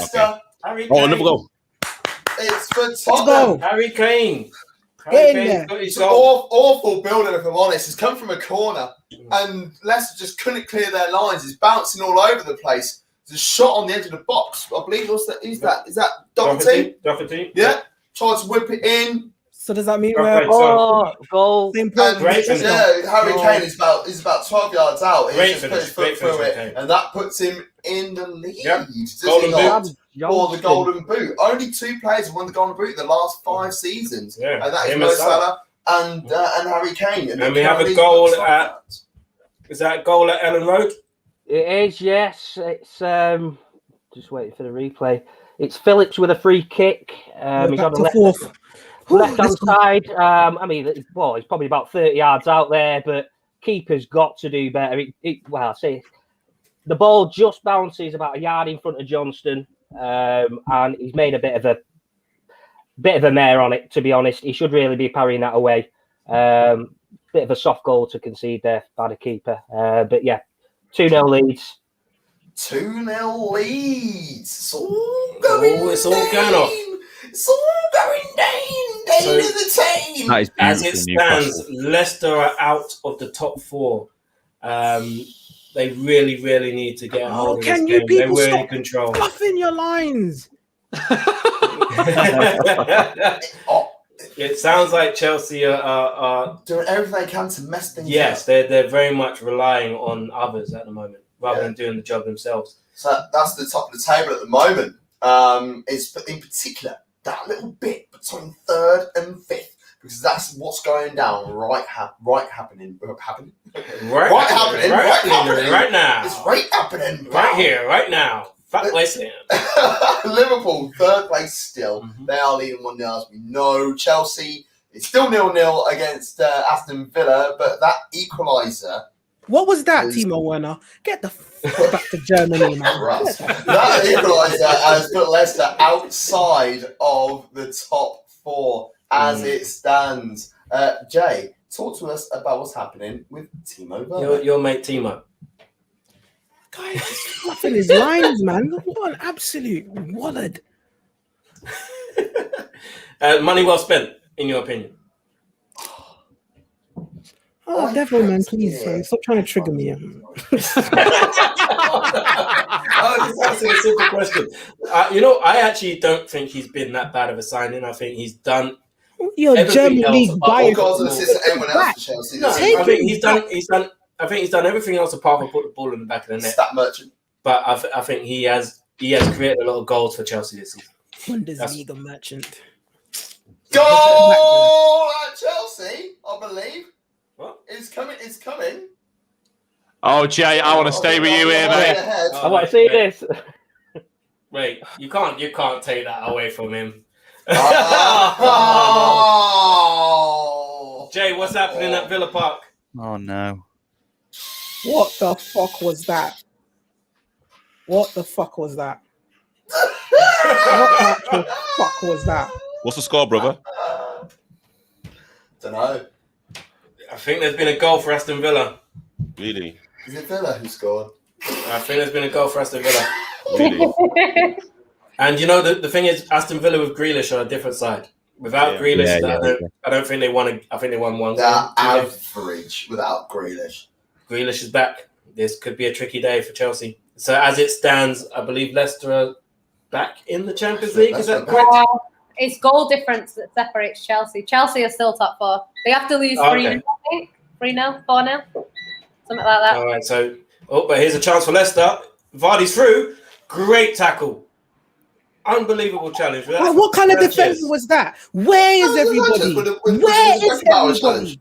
Oh, brilliant challenge. That was an unbelievable bit of defending there from Davinson Sanchez. That looked quids in that Vardy was about to make it 2-1. Jackers just hit the woodwork. I believe it's Bertrand Traore with a goal for Villa. Is it Traore? Yeah. Oh, the old Chelsea boy as well. Oh, Ex-Chelsea player. please tell me you celebrated. Oh, wait, hold on. So, like, I would love to know if he celebrated. I want to know the same as well, Bruce. He put his hands up like that, and then he just... Oh, lovely corner. He didn't He scuffed that. No, he didn't celebrate. He didn't celebrate, Jan. Why not? They sold you. They didn't give you a chance. I don't know. No, he just went like that, and then he kind of shook. Yeah. Oh, allow. I Go out there. Give me stacks. No, I think he should have celebrated because for me, they didn't give you a chance. Yeah, He scored like 3 goals when they played him, and then they sold him anyway. Yeah, don't give it the Adebayor. That's a bit extra. But celebrate. So we got a few half times coming in. It's half time at the Olympic Stadium. It's lots of half times coming in. Is that penalty for Man United? Looks like it. It looks like it. Yeah, VAR checking it now. So Matic has played a ball in. James has had a slight touch in it. Donny van de Beek's running for the penalty area away from goal, likely. And it looks like, is it Connor Cody's just gone to ground a little bit too easy? It scraped the back of his ankle. In the real world, is that a penalty? I don't know. But in 2021 in the Premier League, probably a penalty. Stonewall penalty and a red card. Yeah, well, I mean, for Man United, that's a penalty all day. And, you know, Bruno Fernandes isn't on the pitch. So if this ends up being a penalty, the interesting question is, who's taking it? Who takes it? Is Rashford playing? No. You say Aston Villa's a different team. They had no chances. One dumb set-piece corner. What is that? Hang on. What I'm hearing is, even though Bruno Fernandes is not on the bench, the United board are flying him in on private jets right now. He's got his kit stripped off. He's got parachute on. He's flying into Old Trafford. He is ready to take this penalty, just as Mike Dean's running over to the VAR to check it. It's going to be a few minutes. You might as well go elsewhere. It's going to be a few minutes to clear this up. But Mike Dean's checking VAR now. Why they're taking so long?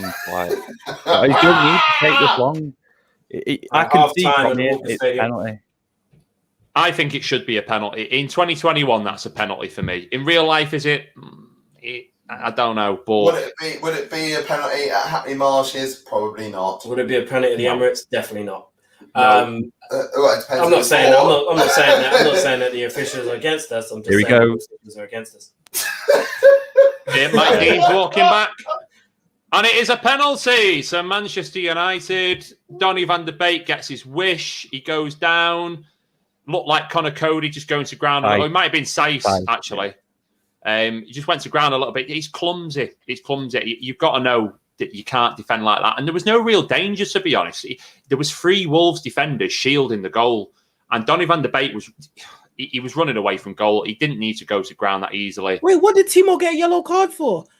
Probably for this penalty incident. It's Juan Mata. Juan Mata's going to take the penalty. Slander of Timo Werner. It's Juan Mata. Juan Mata looking at Patricio, the head-to-head. Referee's about to blow his whistle. Is it going to be 2-1 United half time? The heads are gone. Oh, he's stepping up. Goal!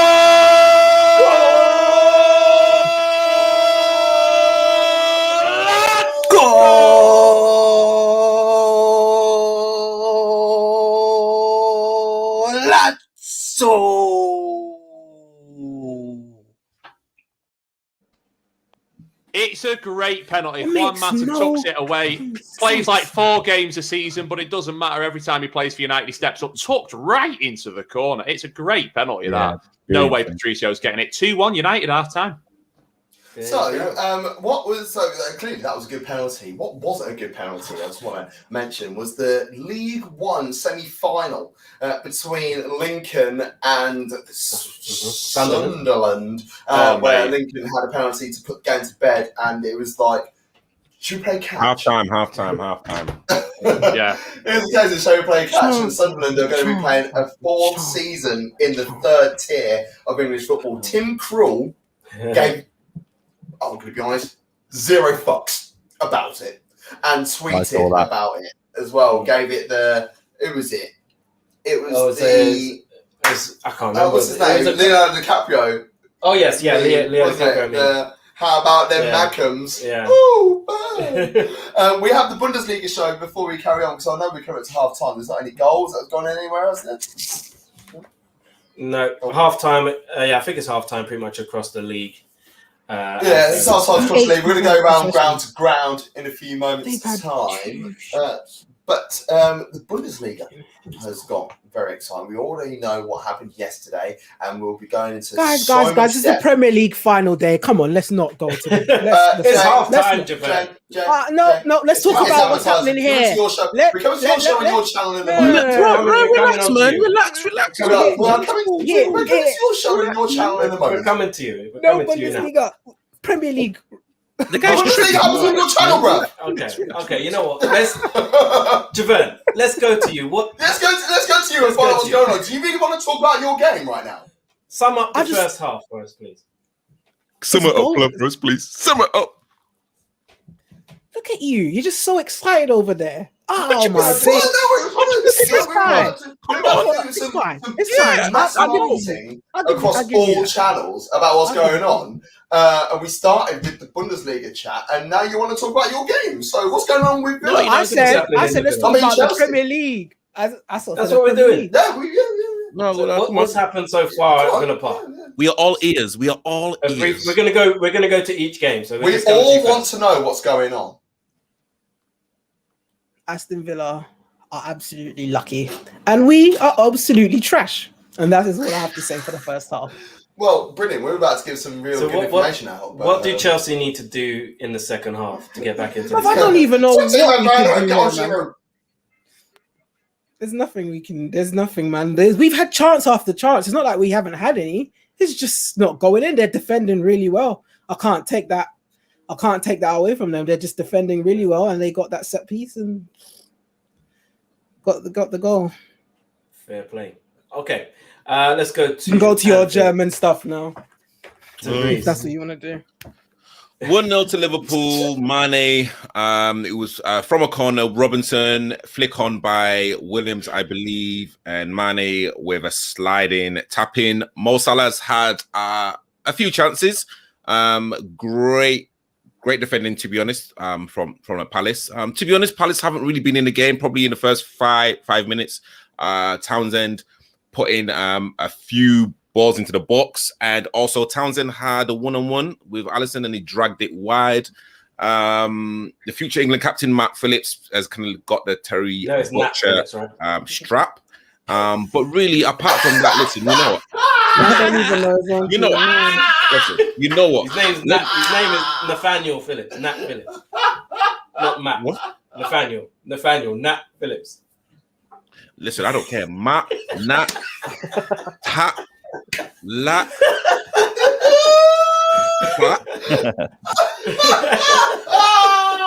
Don't let me start rapping, you know. Don't let me start rapping. I love this guy.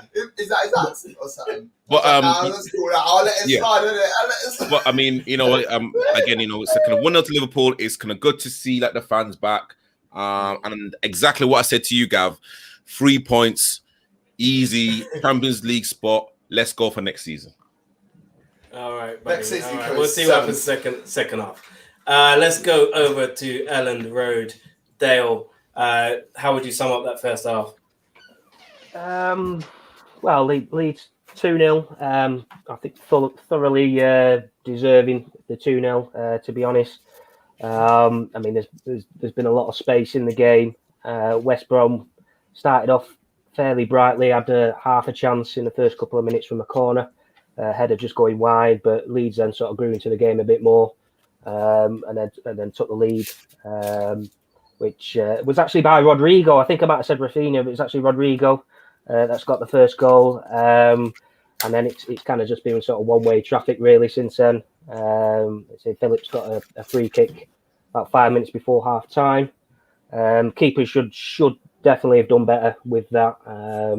He'll be disappointed in himself there, Sam Johnston. But I'll be honest, I can't see West Brom turning this around at all in the second half. So fully expecting Leeds to go on, maybe score another one or two. 17 more goals. And that's actually going to be Sam Allardyce's first ever loss at Ellen Road. He's never lost at that ground before. Interesting. So he's breaking all sorts of records this season. First relegation, first loss at Ellen Road. Couldn't have happened to a nicer bloke. Let's go to Craven Cottage. And Lee, what's happened at Craven Cottage? It's been a really good game, actually. As I was saying, it kind of it could have gone either way, but it's gone the right way. Happy for me and my dad as a part-time Geordie. Newcastle 1-0 up. But yeah, other than that, it's been a good contest. Fulham really are sort of making a go of it. They really want to try and finish their time in the Premier League for this time, at least anyway, with a bit of a flourish. But Newcastle are playing really well, and there's definitely feels like there could be more goals in the second half. So yeah, quite a good game. As I say, I think Alan Saint-Maximin has been brilliant for Newcastle, as has Joe Willock. Few solid bits of goalkeeping from Dubravka. Decordova-Reid on the other half has been really good for Fulham. And yeah, but I mean, it does look like another defeat could be on the cards for Fulham. This is their lowest number of wins ever in a Premier League season, I think with 5. Previously, in previous years, the 7 was their previous lowest. So, yeah, it doesn't look good for Scott Parker. And if I was a Spurs fan, I definitely wouldn't want him coming in at my club. So, yeah, it's been a good game. 1-0 to Newcastle. Alrighty, and we're just going to go through to Gav at Bramall Lane and Sheffield United Burnley. What's going on there, Mama? I've had much more enjoyment watching Devo's cat sleeping than watching this game at Bramall Lane. It's been a very end of season vibe at this ground. There were a few chances for Burnley early on in the game. We had 2 opportunities from Dwight McNeil, one on the edge of the box, which was tipped over the bar by Ramsdale. Lovely shot, good save as well. Bit too central, if anything, which made it relatively easy for Ramsdale. We also had a header by Chris Wood that went slightly wide of the post, but then we realised that it was actually a deflection off Chris Basham, which sent it out for another corner, which came to nothing. The goal, fantastic goal, came from David McGoldrick. He has been the talisman for Sheffield United this season. He won the ball deep inside the half. Danced through a couple of players before Kernan won beautifully from about 25 yards out past Norris, who is the 3rd choice goalkeeper for Burnley. But as I said, it is an end of season feel. It is 1-0 to Sheffield United. And Will Norris was actually signed from Wolves. So let's go to... that's a segue. That's a segue. And here we go to Molyneux. Brilliant. Chris. Absolutely brilliant. You know, Wolves probably will feel hard done by. They've played well in the first half. I thought they started the brighter of the 2 teams, actually, but it was us that went ahead. Beautiful header by Elanga.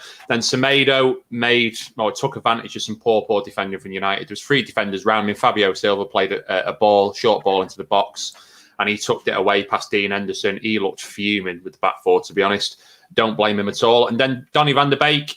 Was it a penalty? Was it not a penalty in 2021? That's what a penalty looks like. And Juan Mata, in Bruno Fernandez's absence, stepped up and took a beautiful penalty. Reminded us that there is more than one person who can take a penalty for Man United, and put us in front just before the half-time break. So it is 2-1 to United, and they are looking good at this point in time. And we might as well stay with you because you've also been keeping an eye on the Arsenal game as well, haven't you? Yeah, Arsenal... They should be in front. I'm not going to lie, they should be in front. It was Rob Holding. I said before it was Odegaard. It looked like him from a distance. You saw blonde top of hair, but it was actually Rob Holding. He put the ball in the back of the net and he was ruled out for offside. I'm not 100% sure how the offside worked. I need to have a look at it again. But offside's offside, and he didn't get the goal. And then just before half-time, Gabriel looping header hit the bar. So they've come close. They're knocking on the door, Arsenal. I'd expect them to get at least 1 in the second half. It's just whether Graham Potter's going to reorganise Brighton and get them on the front foot in the second half and get them to match the intensity that Arsenal are opposing, basically. Arsenal, you know, like I said at the start before, like we all said, it's important for them just for personal pride to finish above Spurs. Brighton, like you guys said with Sheffield United a minute ago, very much an end-of-season game for them. Going to need a second half like they had against Man City the other day to make this interesting. Should be an Arsenal win, but at this point in time, 0-0. Okay, and we'll come to Yannicka with Man City versus Everton. Just to sum up the first half first, please. Yeah, it's been all Man City pretty much. Man City just had chance after chance. Mahrez hit the crossbar. Had a few other chances that maybe on another day we might have put in. Everton got a penalty. That's about it. They missed. Well, Edison saved it. So yeah, that's pretty much it. It's been most of the games been played in City's half, and you know, Everton's half, and Everton did very. Apart from the penalty, I think that's the only thing Edison had to do. So yeah, pretty City dominating games. But I expect Man City will want to send Sergio off in fashion, and they'll also want to win before they lift the Prem. So I'm not surprised how City are playing, but I hope Aguero can come on because I think he deserves at least 45 minutes. So yeah. It'd be pretty snide if he didn't put him on. I know he will, but how late into the game he does it? I think he should put him on. Second half is starting now. So we'll see if quite Aguero makes surprised it start. He's going to probably get started in the Champions League, surely. That means he's going to start in the Champions League, surely. He won't start. I don't think he will. I don't think he'll play in the Champions League unless Chelsea go like 2-0 up and we just need goals. Then he might come on, but I don't think he'll play in it, to be honest. Yeah. Okay, so just two more games to quickly report on, and that's West Ham versus Southampton. West Ham 2-0 up. The second half has just started. Southampton had the better of the chances actually in the first half. They had two clear-cut chances. One missed by Minamino and one missed by Walker Peters. The goals from Fornal to the first one was a bit of a gift. The second one was a beautiful team move.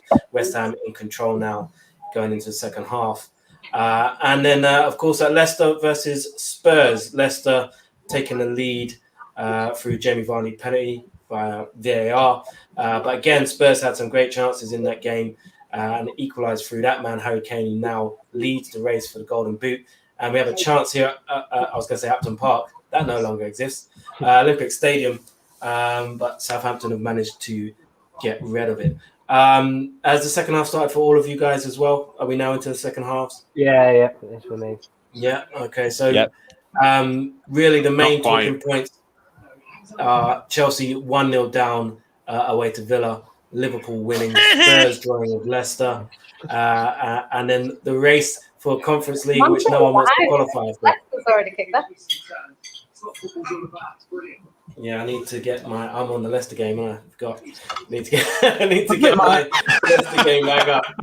I think my link is behind. They're covering two games. Is that an Arsenal goal right now, or are they just showing it a replay? I think my link is behind. I was thinking then they're just celebrating a goal. Arsenal scored. Hey, Arsenal got a goal. They're just showing all the games together, and I'm just seeing Arsenal celebrating a goal. I'm thinking, what's that? So no Arsenal goal happens here.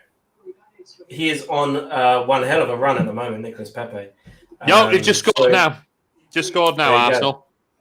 Showing that he's worth £72 million. What a great signing he's been. Chris, do you want to just tell us about that Nicolas Pepe goal? I believe that goal puts us above Spurs, if I'm not mistaken. I'm just watching it now. Your elect. Tierney on the left gets played out on the left, bobbles around the box a little bit, gets played back in. Beautiful left foot touch. Takes it really, really well, Pepe, the first touch, and then right foot bang, bottom left-hand corner. Arsenal, again, they did it a lot in the first half, taking advantage of playing it out wide. You know, Tierney's your best player this season, let's face it. He's been one of the bright spots of...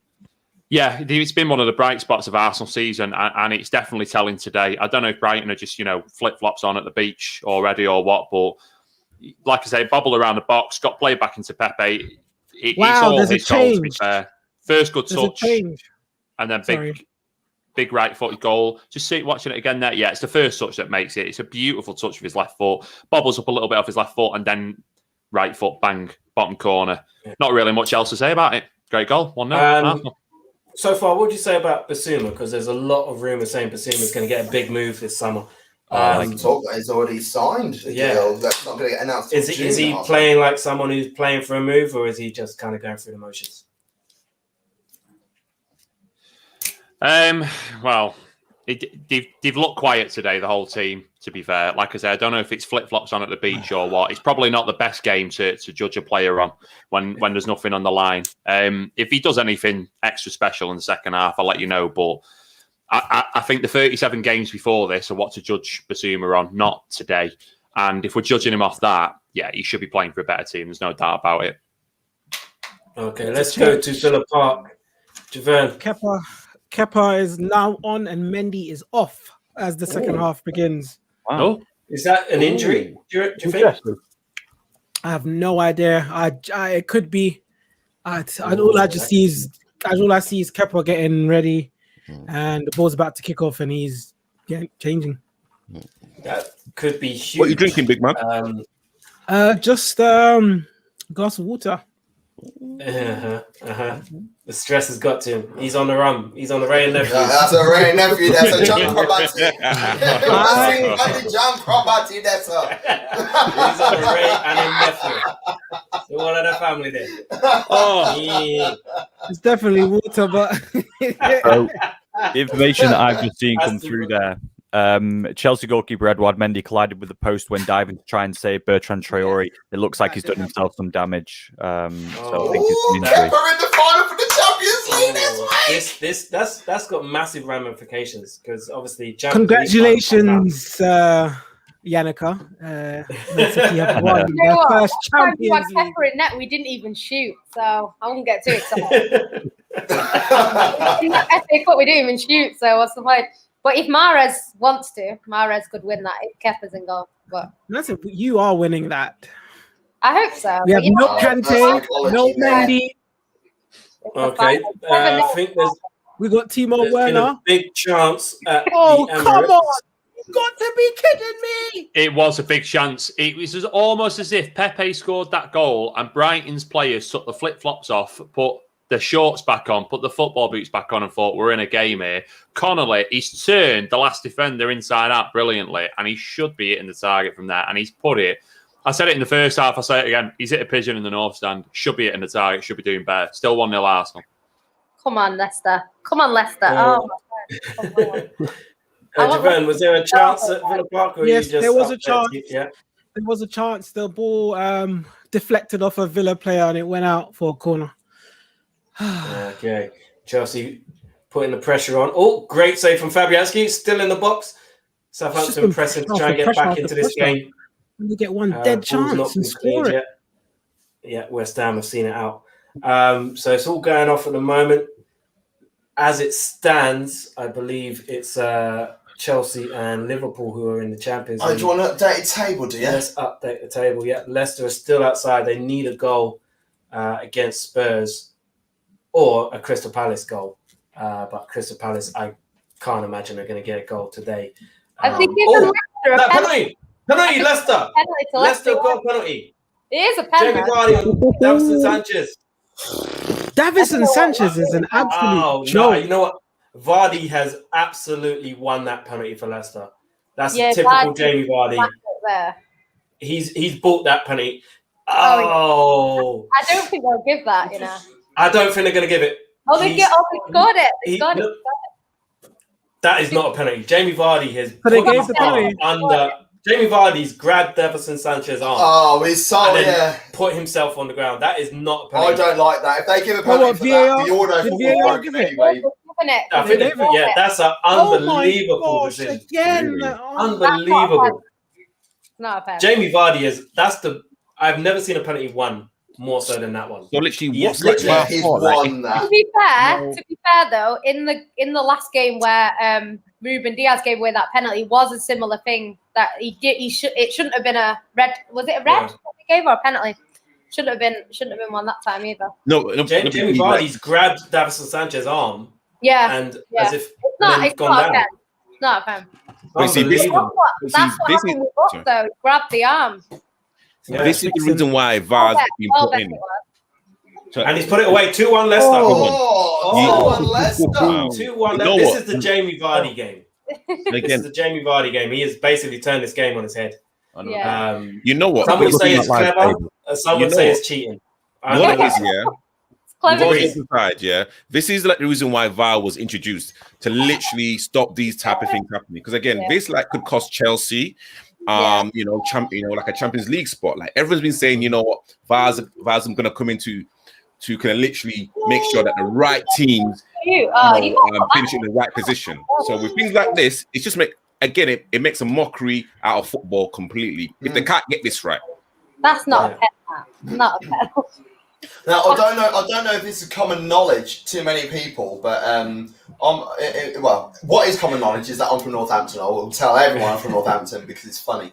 But one of my good pals is from Northampton. He's also an official in the Premier League, and he was telling me, as I said, I don't know if it's common knowledge, but Lee Mason is retiring from refereeing this season, and is going to be a full-time official on VAR. Yeah. Really? From now on. Wow. This is bad. So if we think things are bad at the moment with VAR, then we've got Lee Mason in the VAR room all the time. Wow. But then again, you know, like Lee's gonna educate me. Like, why was VAR introduced? Like, you know, again, like I just want. It looks like it's a penalty. It's a penalty. Hold on. It's a penalty to Aston Villa. Penalty to Aston Villa. Penalty for Aston Villa. No way. Oh wow. It's Adama Traore that falls. Yeah. Was it a foul? I'm trying to wait for it to play back to see. Could Kepa redeem himself? Jorginho. Let me see again. I guess it's that's a pen. It's a pen. Drama on the last day. It's a penalty for Villa. Unbelievable. You got to score from Oh, that. you could have a red card. I didn't know. Yeah. It's an American party. 3-0. Sorry. 3-0 for City. Yeah. Okay, let's go to the Etihad first before that penalty comes. 1 minute. Technically, the penalty was scored before, but yeah. We're behind. Don't worry about that. Who scored the City goal? And I just looked over and seen it go in the back of the net. It's from inside the box. It was. Who is that? I can't even see. Really can't see from here. Fernandinho passes it to Jesus. Jesus to Sterling. Sterling to Foden. Yeah, there's a lot of passes in that. So Sterling got the assist officially, but they're just passing it like past the parcel, and then he puts it in the back of the net. Oh, yes. It's like watching Arsenal back in the early 2000s. Yeah. Yeah, Villa just Park. Pass it in. Aguero's getting ready for the looks of it. Villa Park penalty. Who's taking it, Jay? Are you with us? El Ghazi. El Ghazi scores. El Ghazi. And the Leicester fans have got news of that. The Leicester fans have got news of that, and they are absolutely losing their, it's limbs at Leicester at the moment. Of course, a goal for Tottenham could change everything. So they still need to do their job. Do you think that Spurs may sort of feel like, oh, you know what, let's keep Chelsea out of the Champions League and just take a foot off the pedal here?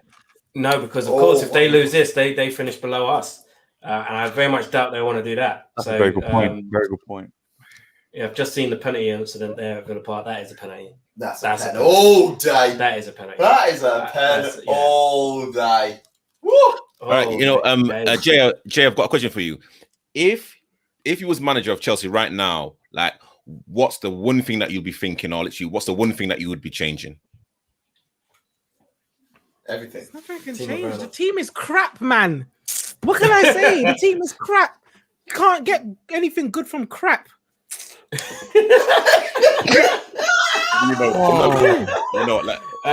won't get this on Soccer Saturday, will you? Yeah.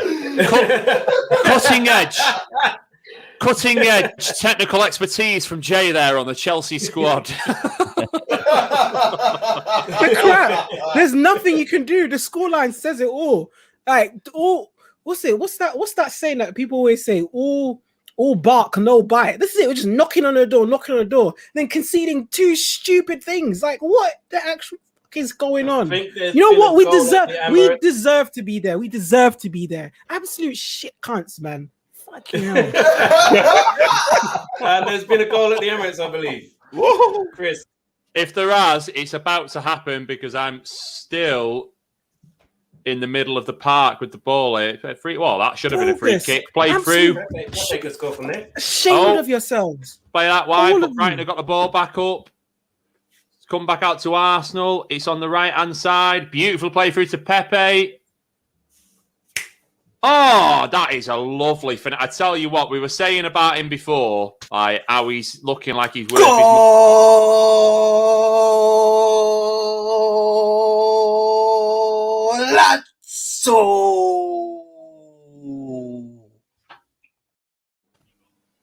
It's a beautiful finish. It's a beautiful finish, honestly. He cuts in from the right-hand side. Again, he's got it all to do. There's no assists. Both of his goals today, there's been no assists. No one can take an assist for him. He set them both up for himself. Wow. Cuts in from the right-hand side. Looks like it's played through by... That might have been... Who's that? He's played the ball through... Oh, it's Odegaard. So Odegaard's played the ball through to him. He's cut into the penalty box on the right-hand side. Left foot, just plays it through the Brighton defender's legs, basically, into that same corner that he scored in before. 2-0 Arsenal. Great. 2-0 Arsenal. This is crazy stuff. I like it. Should have been 3-1 to Leicester. Ian Acho with a chance put it straight down the throat of Lloris. But the Leicester fans are absolutely loving life at the moment. It's great to see the fans in the stadium for moments just like this. This is exactly what we love football for. Unless you are a Chelsea fan. This games on this day. This is now Leicester deserve it because they finished it in it. That when they finish in it, then you can say they deserved it.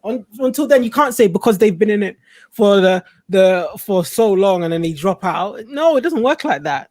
And they've gone all the way to the end here, even though with a little bit of help from Aston Villa, but they got it. They've done it. They've done what they needed to do, haven't they? They've done it. They've done what they needed to do. Exactly that. We can't take the mick out of them anymore for being butlers if it stays this way. Now, let's get the latest table going up. So, of course, we already know what's happening with the top 2.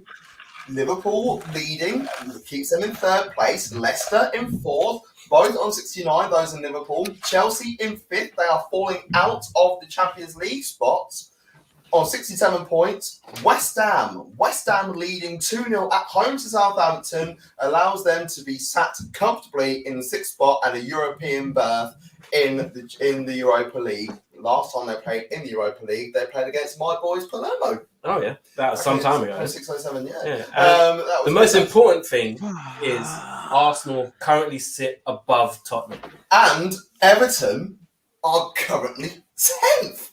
Yeah, well, I mean, this is crazy. We are going to be playing conference football. So Tottenham's Day is happening, and I also get 20 quid of Mike from Blue Boys Network as well. So thank you very much for your money. I will give you my bank details in the morning because you took the mick out of me all season. We're going to finish higher than these. Like, rah. Now, don't get me wrong. I'd much rather we finish 8th in this situation. But if this allows players like Aziz, if this allows players like Balogun to get more game time, then let's make it happen. Devo, where are we going to next? We're going to Molineux. I believe there's been some sort of action at Molineux. Dan James missing a sitter. So I'm hearing. Dan James has missed an absolute sitter. There's not really much to say about it. It's one-on-one. It's one-on-one. Not to repeat what you just said, but you've pretty much hit the nail on the head. It's one-on-one. He should be doing miles better. And there's been a key substitution, folks. Should I tell you what the substitution is? Empty beer number 6. For full beer number 7. You don't get action like this on Gillette Soccer Saturday. Let's go. 2-1 Man United. Over to you, boys. And Yan. Change the score. You changed the score? Change the score, yeah. Oh yeah, I'll change that. I apologise. That's been going for about 20 minutes. That's on me. Where shall we go to next? Shall we have a look? Anfield. Come on, What's happening at Anfield? It's probably offside. Of course it's offside. I mean, hey, if Timo Werner scores, it's offside. Sorry, we need to go back to Jay. We need to go back to Jay. Sorry, Tobrise. We'll be with you in about 30 seconds. Of course it's offside. Decent play. Who is at the end of it? Werner. Of course he's offside. Of course he's offside, man. He was born offside, that lad was. Who's more offside? Pippo Inzaghi or Timo Werner? Werner. Wow. Yeah. 100%. What doesn't make sense is Aston Villa hardly had any chances. And we've been on them, on, and then all of a sudden, boom. All of a sudden, they're checking, VAR's checking. Yeah, that's offside. That's off. Yeah. That's off. That's off. Long live VAR. That's what I say. Long live VAR. Let's go. So let's go to the Etihad quick before we come to you, Tobrise. I just got Aguero's coming on in a sec. Aguero's getting his. Everton have got a chance. I can tell you from now. Chelsea goal. It looks like. Oh no, it's a VAR one again. Sorry, it just popped up on my phone. I can tell you from now. There's no way we are coming back because under Tuchel we score one goal, so we need at least 2, 3, and we are nowhere near that. So it's not happening. And Ziyech is now on with Jorginho off. He shouldn't have even started the cunt.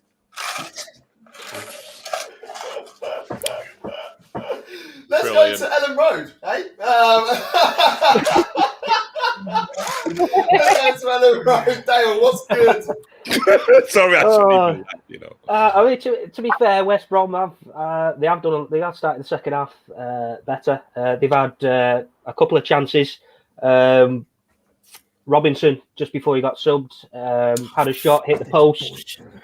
Leeds nearly made a bit of a hash of it. Phillips and Alioski had a bit of a nightmare clearing that off the line once it came off the post. And I think, is it Maitland-Niles has just had a shot. Keeper made a nice save. So they have improved, but Leeds still looking worthy of the 2-0. Bamford's come on as well for the second half. He replaced Rodrigo. But yeah, still 2-0, and Leeds looking fairly comfortable. Good stuff. Now, Patrick Bamford got a lot of shit, frankly, from myself and Stephen Cotton via the Two Up Top page earlier on this season, in particular on game week 1, which we got hammered for on Twitter in the last few days. And now he is only second to Harry Kane for English goal scorers in the top flight this season. I'm going to open this. Do not say Bamford for England, please. Do not. Whoa. We're talking about Ollie Watkins in this situation. What was that? Why are you taking a shot there? Bamford deserve a chance to be on the plane for the Euros. No. Breeze says no. Let's go to Breeze. We'll ask him about the Patrick Bamford situation, and we'll see what's going on after. You know what? How that Leeds play, really suits Bamford. And let's be real, how old is he now? 26, 27. This is his first full proper season in the Prem. If we're gonna be having this debate about Bamford being on the plane, then you know what? It shows the lack of depth that England have regarding backup strikers for Harry Kane. Listen, Antonio should be spoken about. I would even possibly take another attacking midfielder because Bamford will not get on. Like, let's be real here. Let's be absolute. Yes, there's Ollie Watkins, but again, like a different type of player. Let Bamford and Watkins do it, next season and the season after, and then we can literally have a more intelligent debate about this particular subject. But for me, Bamford should not even be looking at his passport. There's no way. Liverpool won. Getting him on the plane and that. But I'm not being funny. All the games are in Wembley, aren't they? On the tear, so don't be I just had an image. I just had an image of Patrick Bamford pulling his passport out of the drawer and Tobrise like, no, put it back. Chris, you are the visual guy. Please, can you get that made? Or should we message Jim will paint it on Facebook? Oh, lovely. Can you get a picture? Can you picture of Patrick Bamford having a look in his drawer? And like, oh my gosh! Oh, Aston Villa, what's going on there? Aston Villa, what's going on there? Jay, we're getting you back in. Oh, sorry, it was just the ball got nicked again, and the guy was 1-on-1. You're sounding drunk, Jay. You know. I told you, I've drunk Robati in that glass. It's that Ray and Nephews. Spurs have turned to Gareth Bale to save their season. Watch them turn around and win 3-2. Let me put that on. If you are drunk, and if it makes you feel better, we're winning 2-1. We're guaranteed Champions League. I'm 7 deep. I'm nearly hammered. I'm having a great time. I love that. I'm having a as Lee as my good friend Lee on the podcast here would say, I am having a thoroughly good time. I do say that. He is right. Well, I'm glad you're having a great time. Let's have a look at this question that's come through from Sigmund Rumney. I don't know if it's a question or a statement, if I'm honest. Let's have a quick look. Because it's going towards the football dugout. So that is a bit of Devo, all of Jay, a little piece of me and Yan. Let's be real. Dugout welcome stragglers like myself. Yeah. Thank you very much. We are all about, giving people shelter. Also, I've been on the show more often than you have. You have, yeah. I'm kind of, just working my way out, so you could just. I don't understand why we start Kovacic and Jorginho. We have Kai Havertz. Are England are better off taking back at strikers that could cover positions too, i.e. Rashford? Rashford a back at striker. Rashford a back at dancer. Over Bamford, unless injured. Unless injured, Kane should start. Significant playtime. Gav. Should have all of this significant playtime. I think that's true, key. Though. He's going to start the games. When you're doing squads, you need players who can play in more than one position. I think Rashford would be a backup to Kane should arrive. But I think you have to take someone like a Calvert-Lewin or a Watkins could just give you a different type of threat, I suppose. Yeah, the thing is, Kane for Spurs this season, a lot of it is to do with Jose Mourinho, but he's not been playing as an out-and-out 9. There's been so many times, when you see the average positions on the pitch, there's so many times he's sat just in front of the back four. Yeah. So, can you start Kane and someone else? Can you play a 4-2-3-1 and play Kane as a jackass? There's drama going on at Villa Park. What's going on at Villa Park, Jay? Brilliant. Is it Timo Werner again? No, I don't even know who he is, man. They're all crap, man. Some crap person. Come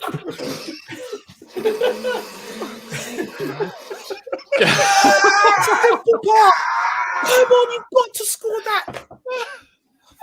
Actually, you know what? I've actually got a kind of genuine question. I've actually got a question. So, if Chelsea finish 5th, but they win the Champions League, what happens then? You get an extra Europa place, I think. No. Who goes where? It's mad.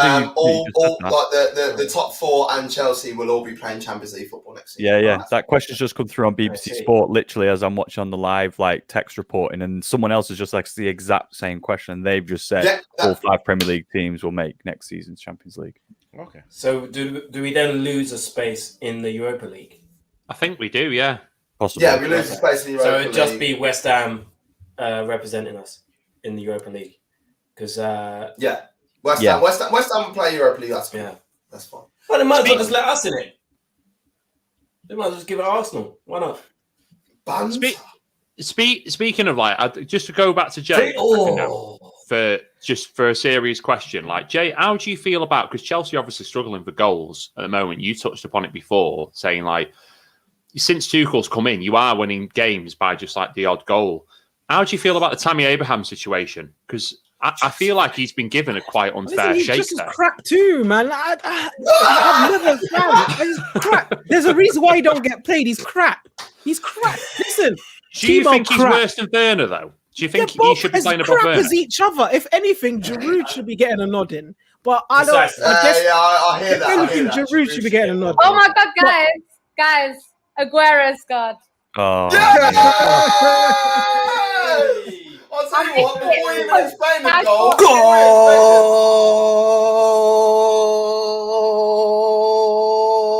Golazzo!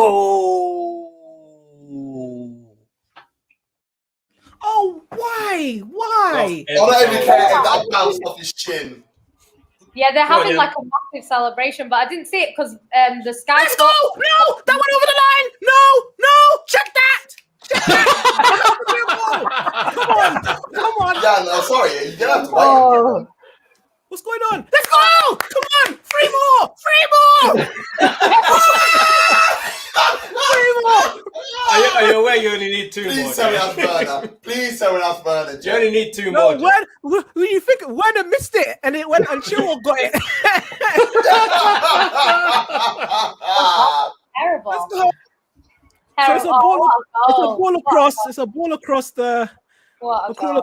Across the goal. Pulisic puts across. Werner misses it, but Pulisic. Oh, what a goal. See how What's this his name? Finn gets it onto the end of it. Well, Chilwell. anyway. do you know? Right, two more. But yeah, go and ask the question. What a guy. What a guy. Look at this goal. Oh, man. Yeah, how's that Aguero goal looking, Jan? It was just, he kind of, I think Fernandinho intercepted Tom Davis and then passed it to Aguero, and Aguero just beat about two men and just poked it in. He's so good. I love him so much. Isn't he literally like one of the best? All right, sorry. There's a kind of bit of a disagreement between Ayew and Trent. I think Trent pushed him in the back. Ayew got up face to face. I don't think nothing was said, but Ayew kind of lost it a little bit. Yellow card for Ayew and Trent. Are you sure Ayew didn't say, bro, you're not going to the Euros, you know? You're not getting on that. Not in that spin. Oh, great save, Fabianski. There is a game still going on at West Ham, by the way. And There's still, not a game it's going still on at 2-0. Bramall Lane, I'll tell you that much. It's still 2-0 to West Ham. They did almost make it 2-1. Werner. Most of the action is actually currently taking place at Villa Park. Is it actually happening? All the action happening there, or is it just Jay got mate? It looks like it. Tottenham are pressing. We're saying Tottenham are pressing pretty hard for an equaliser at Leicester. That's a foul. Yeah. Shall we? Let's have a look. We'll see what's happening at Craven Cottage, at Fulham, Newcastle. Looks like not very much. Right. I'm more asked now about why Everton are so shit. Like, I mean, I feel for Josh who turned it off. He said, and to watch us instead at like 2-0 down. Ref, suck your mum, man. Spurs equaliser. Tottenham have equalised. Oh no! Are you lying? What's happened there? Are you lying? You said something about Everton, so I wanted to say this. Is it? What's Everton?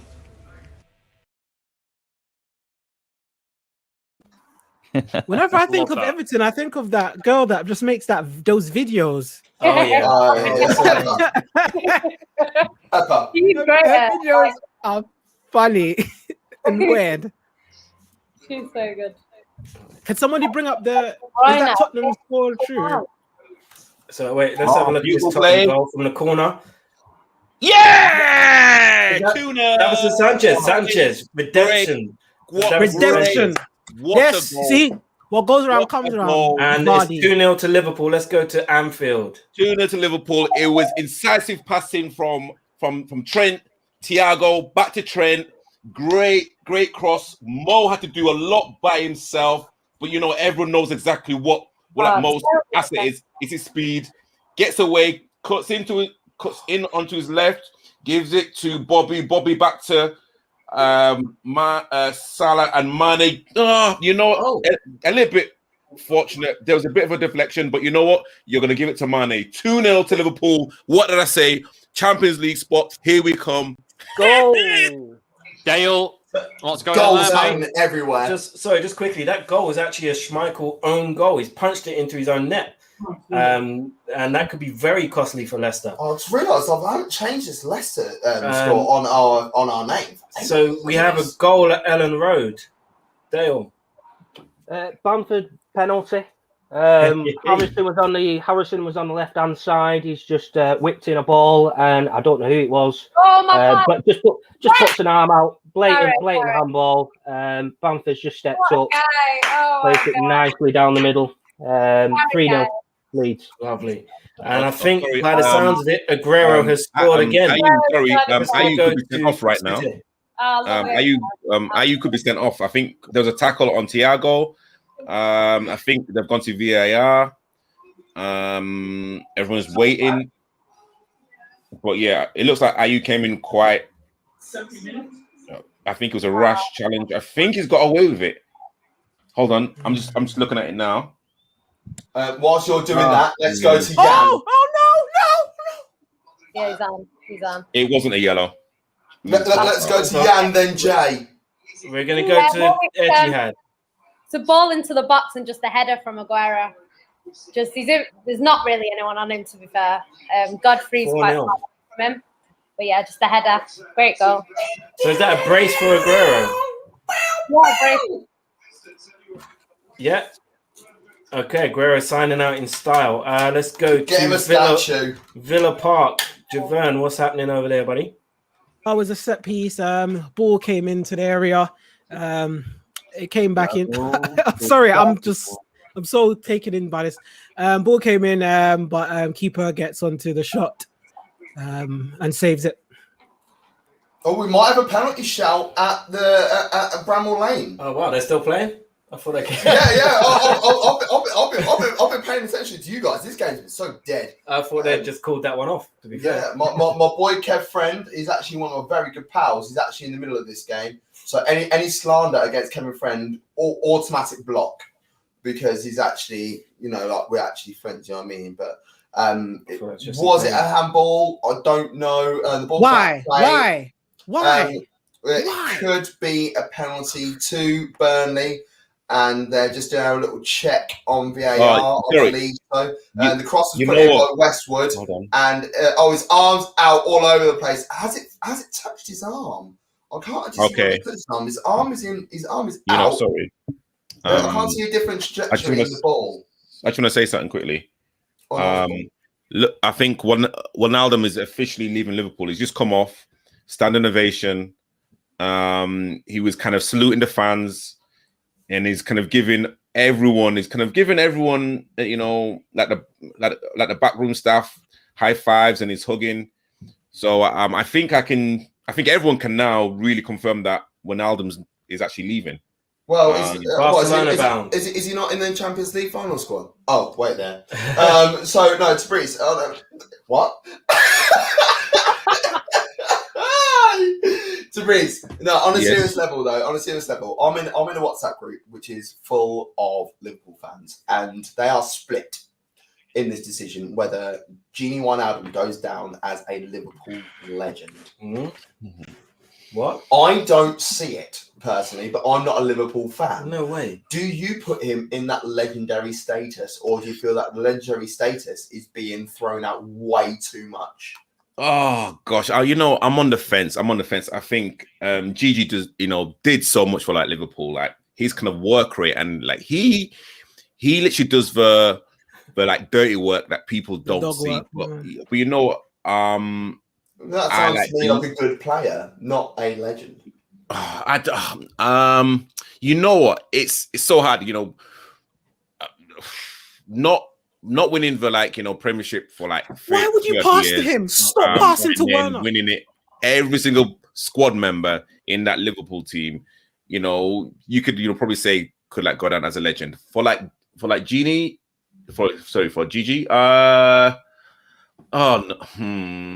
No, No. I think, as you said before, that word legend gets kind of, batted around, too Tottenham easily. almost scored. But I mean, again, he was definitely a vital clog in that championship winning team, and he's going to be solely missed. No, I hear Great that. chance for Tottenham. I think he's been a quality player. Oh, this could be legend. This could be a penalty for Spurs. Oh, could be a penalty for Tottenham. It looked like possible handball for Mendy. He's tried to dive and headed that out, and it's hit his arm. I wonder if they're going to... I'm not actually sure if they're looking at this. I like Leicester's new kit, that by the way. looked like handball to me. I don't see how they haven't checked. I mean, I'm all for Spurs getting screwed, but that looked like handball to me. And they haven't checked at all. I'm all Chance for for Leicester on the counter. bumped. Oh, that's a brilliant foul. I'm not one for dirty play, but that is an unbelievable foul from Harry Winks. Yeah, Leicester are in 4v2. That is breaking up play. I don't like seeing teams being frauded, if that makes sense. There was a situation earlier on this season between the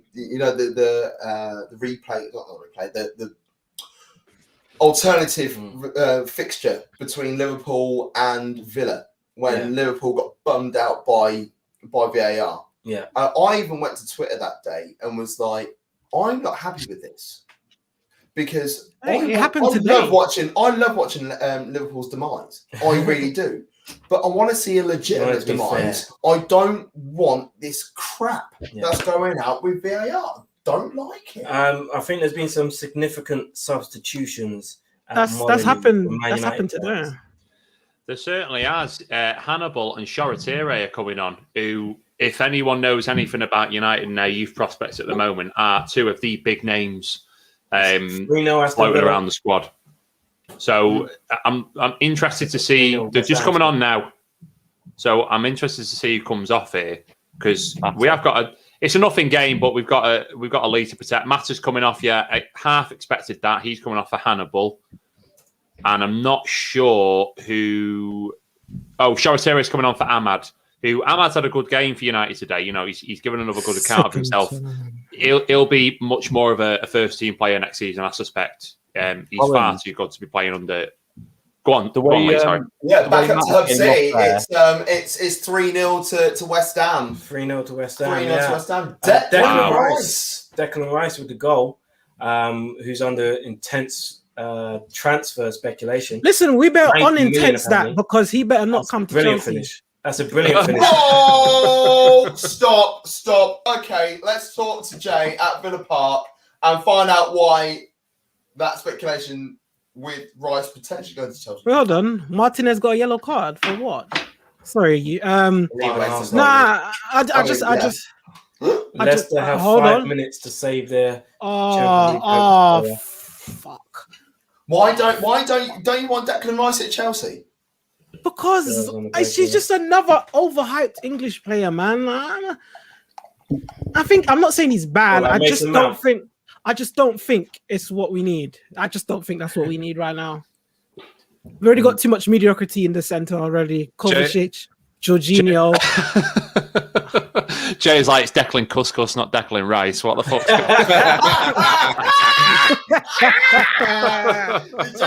Quinoa.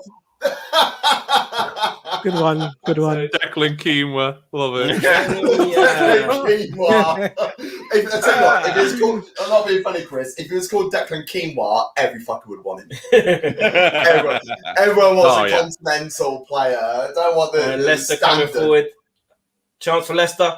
Oh, great defending from Davison Sanchez. Penalty where? Newcastle United. Newcastle League. Finally, something's happened. Finally, something's happened, but really nice to play on the edge of the box. Harry Kane's in. Bale scored. Yeah. And Bale scores. Bale scores 3-2. 3-2 to Spurs. Come on. Leicester are out. Hold on, wait there. What? See, that's... See, why is Jay cheering? Tottenham's day is cancelled. The Spurs, man. Is it a penalty to Newcastle or a penalty to Fulham? To Newcastle. Yeah, it's a great bit of play around the edge of the box. And Matt Ritchie got free and then just got his ankles clipped. It was definitely. VAR was checking this. It might be a penalty. So let's come back here for a hot minute. It might be handball on Harry Kane. What?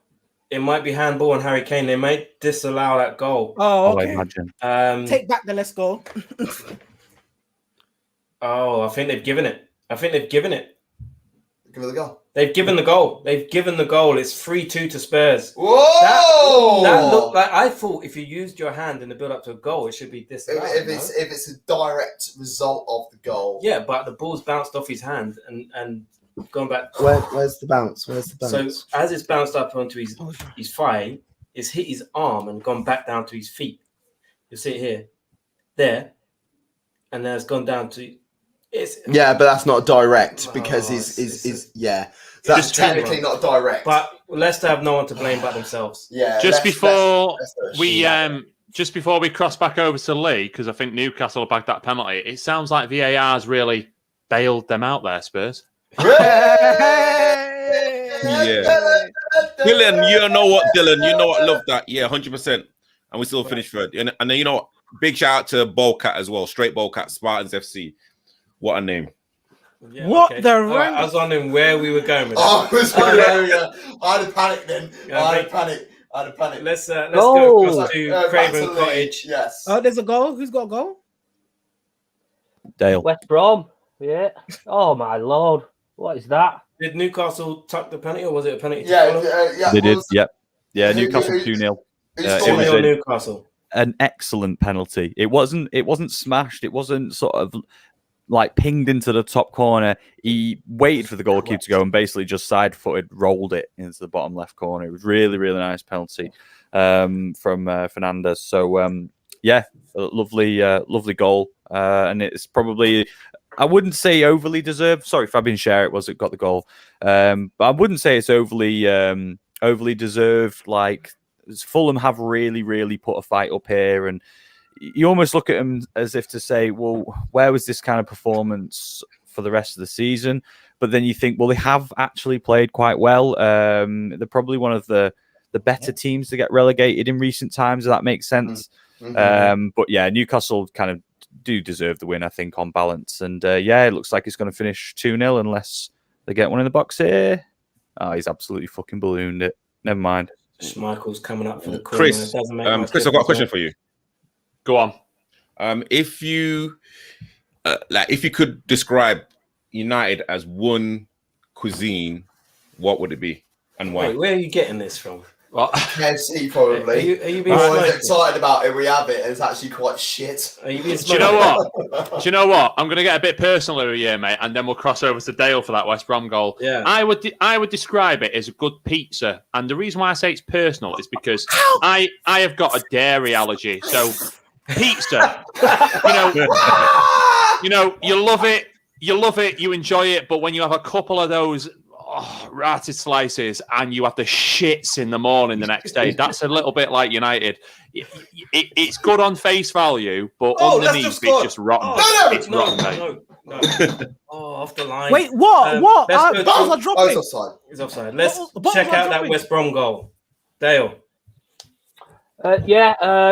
Bit of a silly goal to concede by Leeds, to be honest. Cooper's he's under no pressure at all. There's a back pass to Phillips, who just took the eye off the ball. The ball's just got rolled under his foot, and Robson Carnu's just ran on and slotted the ball home just outside the area.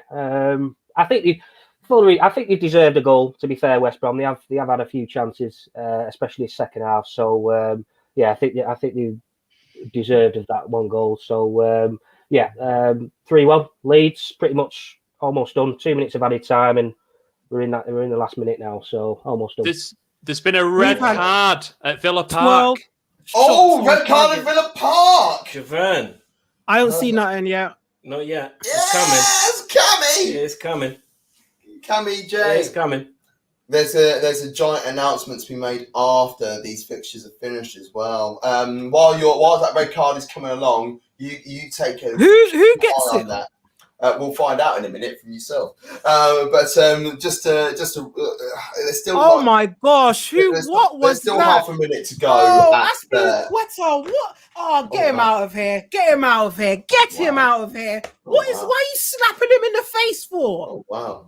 What is that? Violent conduct. We'll come to you. We'll come back to you while that's happening. Is that violent? It's all over at West Ham, by the way. West Ham went 3-0 in their last game in the season. Great season for West Ham. Jay, was it violent conduct? Let me watch this. Everyone's tugging with each other. Aspilicueta, you're absolute cunt, man. Why would you do that? This is a big game here. And you got to smack him in his 4 face. weeks that I ever have in What my is life. that, man? Yes. Get out of here, man. Get out of here. Yes. It's deserved. It looks like Chelsea. That do-rag is full of grey. Chelsea, through no fault of their own, have kind of stumbled across the line. Thanks to your rivals, Spurs. Is he in? No, he's not in. It looks like Spurs have kind of handed you your Champions League place. Is the Spurs game done? Basically, I mean, Leicester aren't going to get 2 goals in the next minute. So that's pretty much finished. Leicester will have to look at a miss from Iheanacho, which could have made it 3-1. And it looks like they're going to bottle the Champions League once again. I wouldn't say bottle. I'll just say they're just not ready. They bottled it, man. They bottled it. They were. Why does everything have to be bottled with you guys? Because they had it in their hands and they've lost it. Does that mean West Ham bottled top 4 too? No, and it's full time at Arsenal. We've won our last game of the season at home, 2-0. Yeah, Pepe. 72 million Martinez every minute. Martinez Full time at Leeds. Leeds win 3-1 in the last game of the season as well. West Brom and Big Sam going out in a whimper. As I said, couldn't have happened to a better man. And yes, literally the only. So it means no St. Tottenham's Day this year. No, that's fine. I can live with that. Well, I mean, I prefer to have it. I don't know. But Tottenham will be playing the Conference League next season. This is like, and Arsenal will not be playing in Europe for the first time in since the season 95-96 season. Yeah, so first time in what? Wait, what's Leicester on right now? Points? It's Leicester. Let's have a look. Let's bring up the table. Well, I was going to say we'll hold fire for a couple of moments, just because there's still a couple of results that are waiting to come through, I believe. So the table will be replenished very shortly. But as it stands, Leicester on 66 points. Yeah, well, the Leicester game's done. Game over. Game over. Leicester on 66. Well, he scored again. Yeah. Yeah, it's do you know what I hate about this? Finished ages ago. Liverpool fans giving it stacks. We're on the worst season of all time. We came third. What about you? That's what I'm not looking for. And that's look at where they got the ball in possession. What I want to know is, are you happy with this season? Who? Liverpool.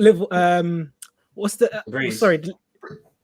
What's the Liverpool's fan? Tobrise. What's your name? Sorry, Tobrise, brother. Tobrise. Yeah. Tobrise. So Are you we've happy? only been on stream for 2 hours and 48 minutes, but it's Sorry, I'm not doing WhatsApp for a month. Oh my days! I'm not good with names. I just remember faces. But I just want to know: are you remember happy? the face, brother? No. You know what? Listen, I definitely will.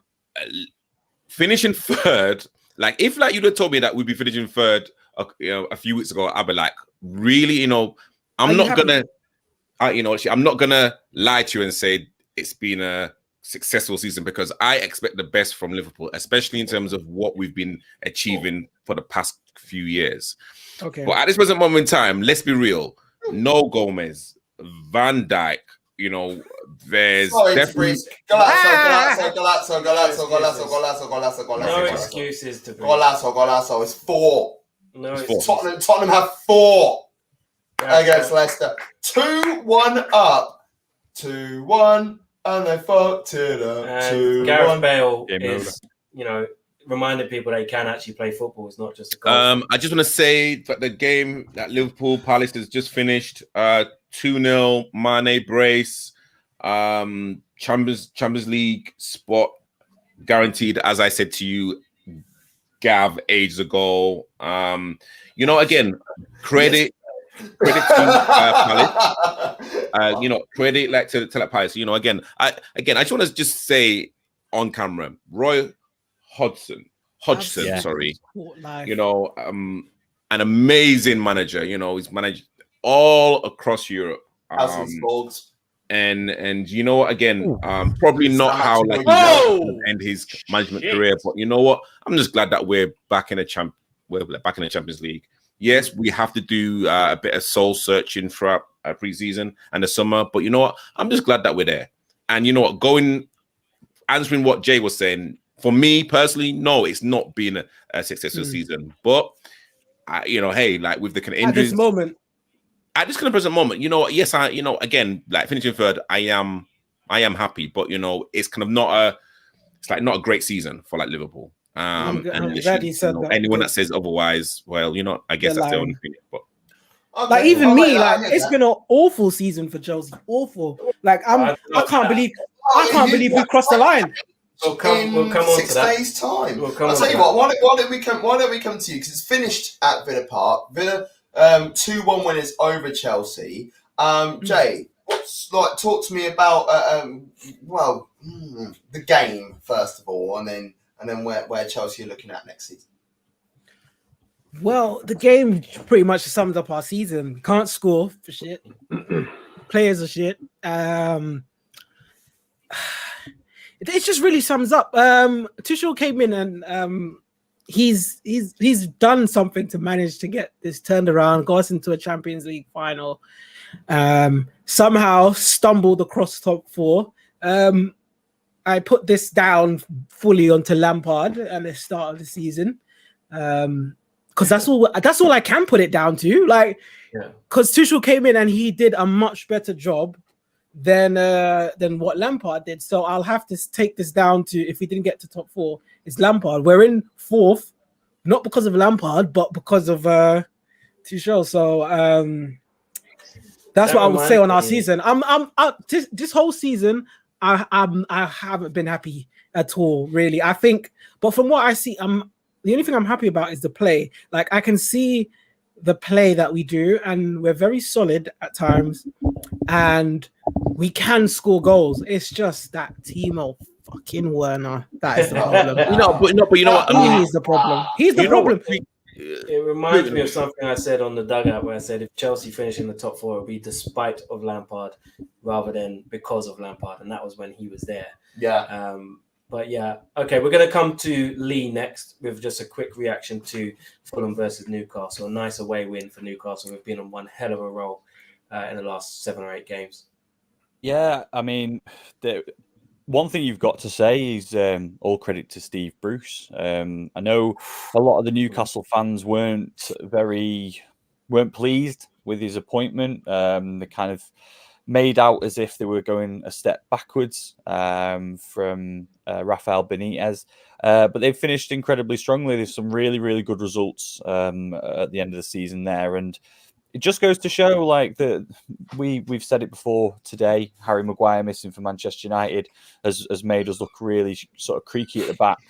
Van Dijk and a load of their missing players at Liverpool has probably given them a season that they want to forget for this year. And it's the same for Newcastle, missing Callum Wilson for a large chunk, Alistair Maximan for a chunk of the time as well, and having them two back really has solidified them in the Premier League again to fight again next year and hopefully push on. And all credit to Steve Bruce, like I said, like he looked, they really did look like they were going to get unnecessarily dragged into a relegation battle after starting the season quite well. But they've done it. They've got a really good 2-0 away win. Commiserations to Fulham. They did fight today. They looked really sort of scrappy though, and they wanted to really throw themselves into every challenge and showcase themselves for a bit of pride. So I think they can hold their heads high after today's result. I think they were actually quite good. It was just Newcastle that actually finished their chances, whereas Fulham sort of didn't seem that concise in their finishing and stuff. So all over. A lot like Fulham's season the whole way through, because it's not like they haven't had chances. They've had a number of chances all season, and they haven't been bummed in games, have they? They've actually, they've hung around in a lot of games this season, and they've just not been able to get over the line. The one that sticks into my mind the most, I would say, is probably the Aston Villa game where they went 1-0 up and they lost that game 3-1. And I felt that they were in control of that game as well. So this is something that Fulham need to address if they bounce back next season and are looking to stay in the Premier League. I would probably say, Lee. Yeah, I think you're right, and it's as I said with Newcastle as well. There's been all this sort of speculation going on all season about this takeover, and I've got a good friend who's a big Newcastle fan, and my dad's a Newcastle fan. So obviously, hear inside scoops from them about this sports lawyer that keeps sort of taking on the case, and the Premier League is apparently the one that's actually been blocking this takeover. So it's actually not actually Mike Ashley himself who doesn't want it to go through. I'm pretty certain he's ready to just get rid now, take 350 million, say thanks very much. So yeah, is it going to be the same old story for Newcastle every season? Probably. If they don't get a few new signings in this summer, I think they'll probably be in and around sort of 16th, 17th, 18th, worryingly positional wise for them. So yeah, all in all, good game. 2-0 Newcastle away win. So yeah, thanks guys. Ellen Road, Dale, 3-1 leads over West Brom. Yeah, to be fair, really good game. It was, I'd say it was end to end at times. I mean, plenty of attempts. I had 31 attempts in the whole game. 14 on target, but West Brom, they got the goal at the end, which I thought they deserved. They did create quite a few in the second half, but Leeds, just what you're going to get from Leeds. High press, fluent, just energetic. They just don't stop. But Leeds have now finished, I think it's 9th, which I'm sure they'll be ecstatic about. Coming from the Championship last season. Obviously, that's a nice building block to obviously go on for next season. They can probably try and kick on from there. West Brom, it remains to be seen what happens next season for them. Do you reckon they could come back up next season? If they can keep hold of a few of their players, I mean that Pereira, I think a few teams will be after him. Johnston's been solid in goal. I mean, he had a bit of a nightmare with one of the goals today, but he's generally been quite solid from this season. So, I mean, a couple of loan signings they've got in have done quite well. I mean, if you can keep hold of them, get them on a permanent maybe. But obviously, a new manager as well, maybe a different sort of style of football. I don't know, but it's a tough league to get out of, isn't it? The Championship, very tough. We have Il Campionato show on MAD Sports Network, where we speak of the Championship every Tuesday. I just want to big up the lads at I Am Leeds. I Am Leeds, therefore I'm Leeds. Yeah, love those guys. And those guys came on our show at the beginning of the season and said they'd finished top half, and we all laughed at them. And Leeds finished top half, so fair play. Yeah. He also then went on to say that they would finish in the top 6 next season. So let's hold on that. But fair play to Leeds. They've had a great season since coming up. They've been a credit to this league. And I look forward to seeing what they do next season. Yeah, let's go to the Etihad. 2 goals for King Aguero. Actually ended up 5-0. We left Yannicka at 4. Oh, but it ended up 5. Yeah, sorry, Yan. Yeah, it's quiet, Yan. Who's your number 5? Aguero. So he got Patrick. Fuck off. No, he got 2 goals. He got a brace. I got 2. Oh. Okay. Yeah. So it was 3-0 when he came on. The others were from De Bruyne, Gabby, and I can't remember who scored the next one. Who scored the other goal? Don't even know. Do you know what? Isn't it Mara? I'm trying to think. Foden. Yeah. Scott. Yeah. Okay. I just read actually that the only time Sergio's come on as a sub and scored 2 goals was on his debut. So he finished. Way. Yeah, he's finished his debut on his last game. That is, isn't that fairy tale? And he's got most goals I think he's top Rooney now. He was one behind the Rooney. most goals for one club. Yeah. And we thought that Kane was going to break that record, but he's leaving in the summer, so it doesn't matter. So this game, Everton are not shit, really. Let's be honest. I love to take the piss out of Everton on the Two Up Top show, and we have a section called "What Are Everton?" But it's more just a bit of banter. We know what Everton are a good side, and I regard Everton as a big club, regardless of what anyone else thinks. But going into this game, a nothing game for Man City, to put 5 past them ahead of a Champions League game. What do you think this is going to do in terms of the confidence and the morale at the Etihad? I think Man City always like to end well. I think Pep in all 4 of his seasons has won every single game. So this is 5th on the last day of the season. We do like to finish strong regardless of how the season goes. Obviously, a send-off for Aguero, we'd want to win. They want to win before lifting the title. So I'm not surprised that we won. But yeah, I thought Everton were a little bit all over the place today, to be honest. It's not one of them where Man City just got lucky. Like, you know, it could have been more than 5, if we're being honest. So yeah, I'm happy, obviously, that we've won. I don't know, Everton have had a bit of a weird... Just mute your TV, sorry. Sorry. TV, Can you mute it? Yeah. Yeah, don't want to get bummed on 3 hours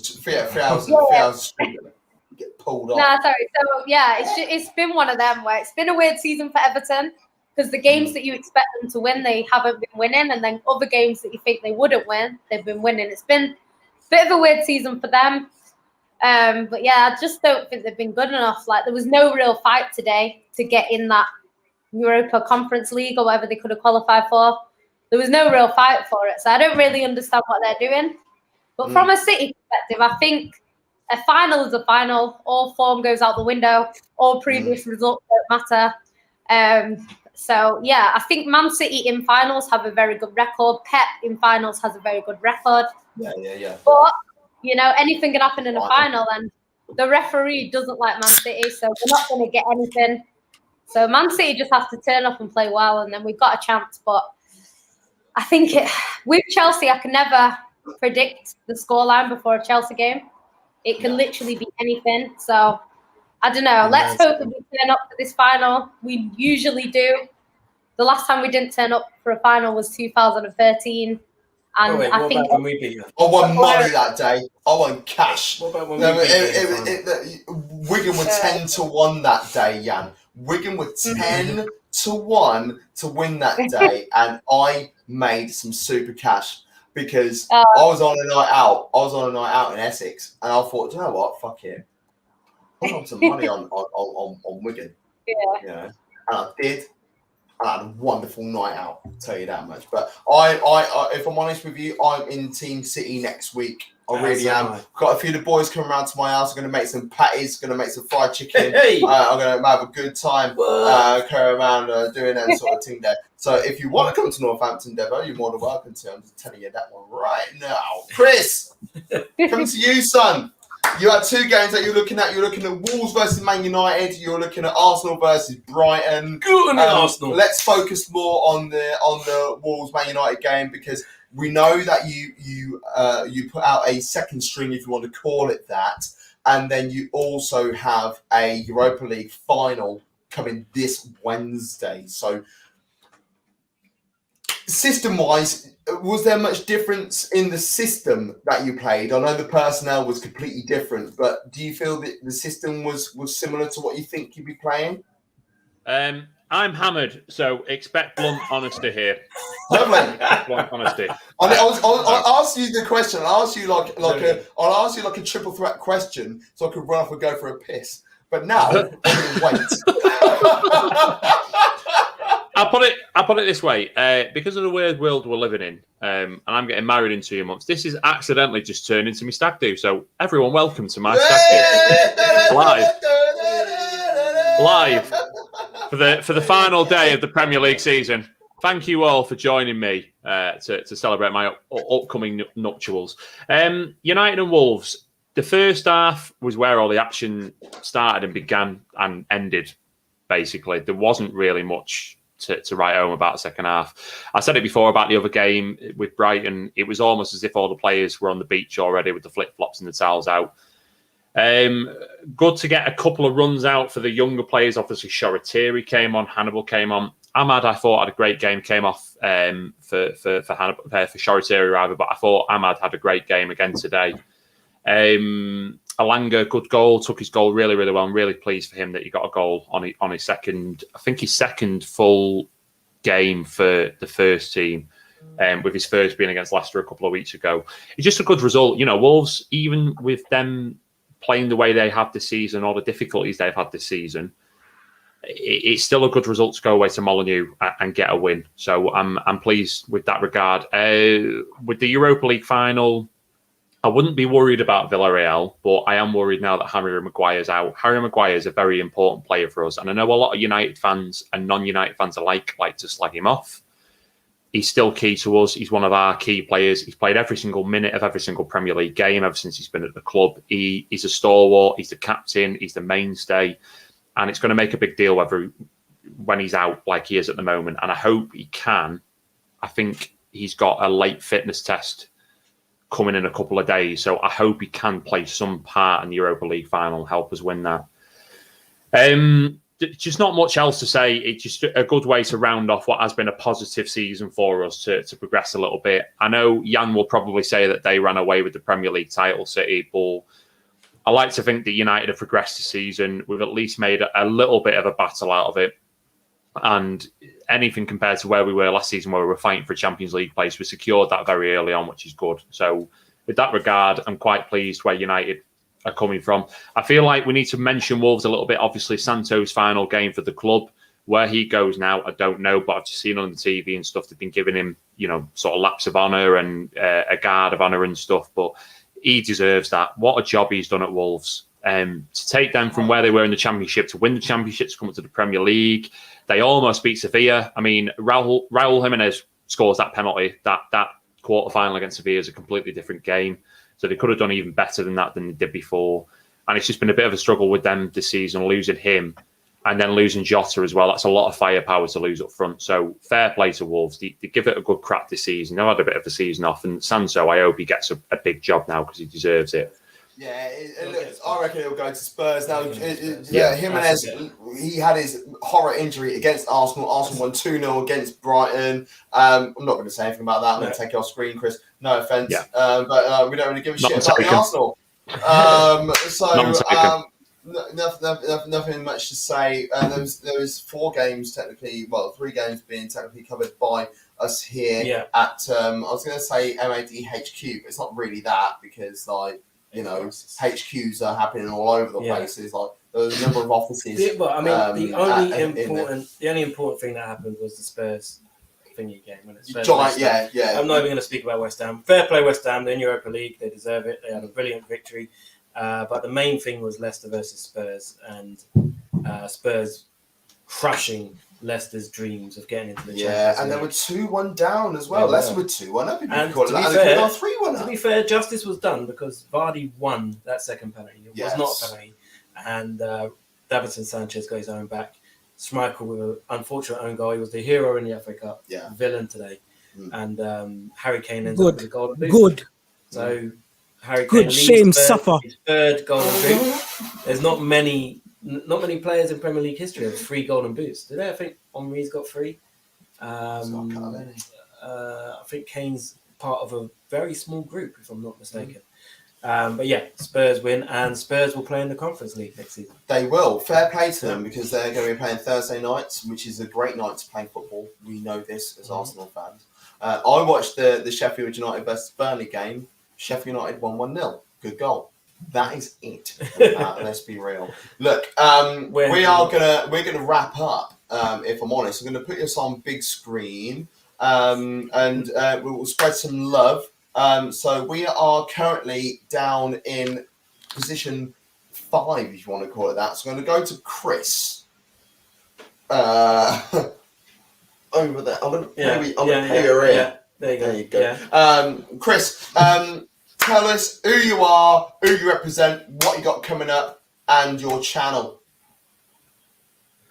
Cool. I am Chris. If you want to find me personally on Twitter and social media, I am at Christopher Collins on Instagram. I am at Christopher the Collins on Twitter. And I am part of the 4M1T podcast, 4 Mancs 1 Toffee, with Dale, who is above me on the screen now. So if you want to find us, we are 4M1T, and search for us on YouTube. We are 4 Mancs 1 Toffee on YouTube. Hit the subscribe button, and every time we go live on a podcast twice a week, you will get a little push notification to let you know that we are live. Boom, Dale. Stuff.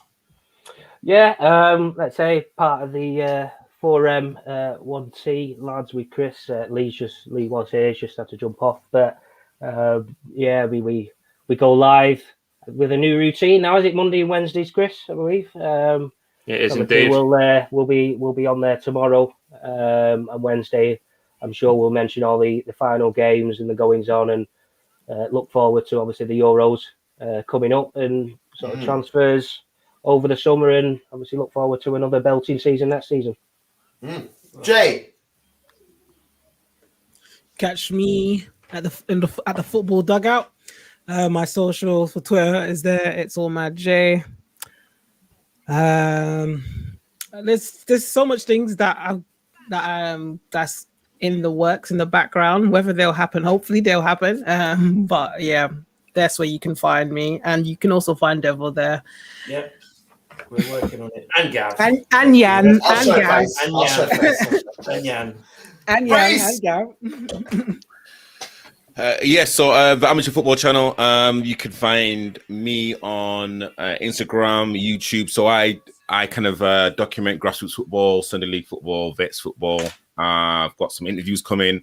I've got a show at 8 o'clock called The Unhinged, where we literally get teams on to actually rate their players, and then we banter them completely.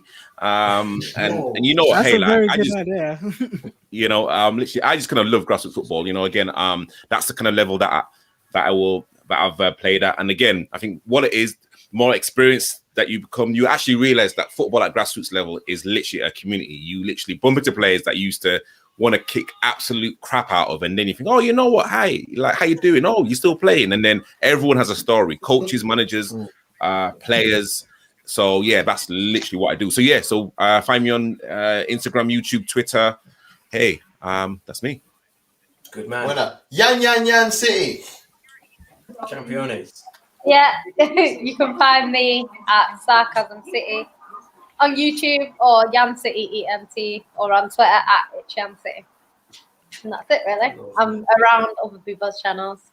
She's so chill because she's champion and in the Champions League final. It don't matter, does it? You know what I mean? She's like, yeah, just find me there, champion. Fuck yeah. Yeah. I'll rate that. I'll miss those days. There wasn't a thing. There wasn't this sort of thing went around when Arsenal were doing that. Devo. Yeah. Where can we find us? Oh, at Mad Sports Network on YouTube and Facebook, at Mad Sports Net on Twitter, and we've got a whole host of stuff coming up over the last few days. So whether it's darts, football, Bundesliga, MLS, Championship, wrestling, boxing, MMA. Have I missed anything? We've got all sorts of stuff. Basketball. We're doing basketball now as well. So yeah, we've got all of that coming up. And you can also find me on the Football Dugout. Have a show at 9 o'clock tonight if I feel decent after my vaccine jab, which I have to go and leave to do right now. Yes. So I literally have to go get vaccinated literally in the next 20 minutes. Hence so I have to leave. Hence the hard wrap up. And like, because if it was at my yard, then it would be all right. I'd be like, all right, piss off then. Yeah. But I can't because I'm at his. So I need to go as well. Yeah. So you can find me, of course, on MAD Sports Network alongside Devo, Mac and Devo Sports Network. But that's the whole reason why we started it. But then Chris has been doing major bits and making us look even super special. So he's part of the admin team. Thank you very much for being part of that as well, Chris. There's enough love happening there. And up until today, I was two up top. And today is the last ever stream that you will find me as a host on Two Up Top Football. It has been a monumental ride. Not many people know this. Jay, you didn't know this, did you? No, Jay's actually put his hand over his head. Honestly, I don't know. I don't want to feel like Dan Walker leaving Football Focus. You know, this is relatively emotional. It's been something I've been thinking about for a long time. The drive is with MAD Sports Network, but 2 Up Top. I did start 2 Up Top, and I've loved every single moment of it. People know that when 2 Up Top starts, they see my face and feel that I am 2 Up Top. But things run their course sometimes, and this is the last stream via 2 Up Top as me as host. What happens in the future is to be decided, but if you want to find me on Twitter, Gav Mack 23 at Gav Mack 23, MACK of course. You'll also be able to find me on a number of social media platforms. Most of the time, you can actually just search Gav Mack. I'll come up on a lot of things. In the future, you'll find me via the medium of Top Football. But it's been an absolute ride. Thank you, everybody, for getting involved. If you guys want to hang around there for a couple of seconds, we'll have a quick debrief. But for the last time ever, I would like to say, if you put Top into Google, I'll make it up first. From everybody here, thank you very much for getting involved. Love to all. Take care and good night.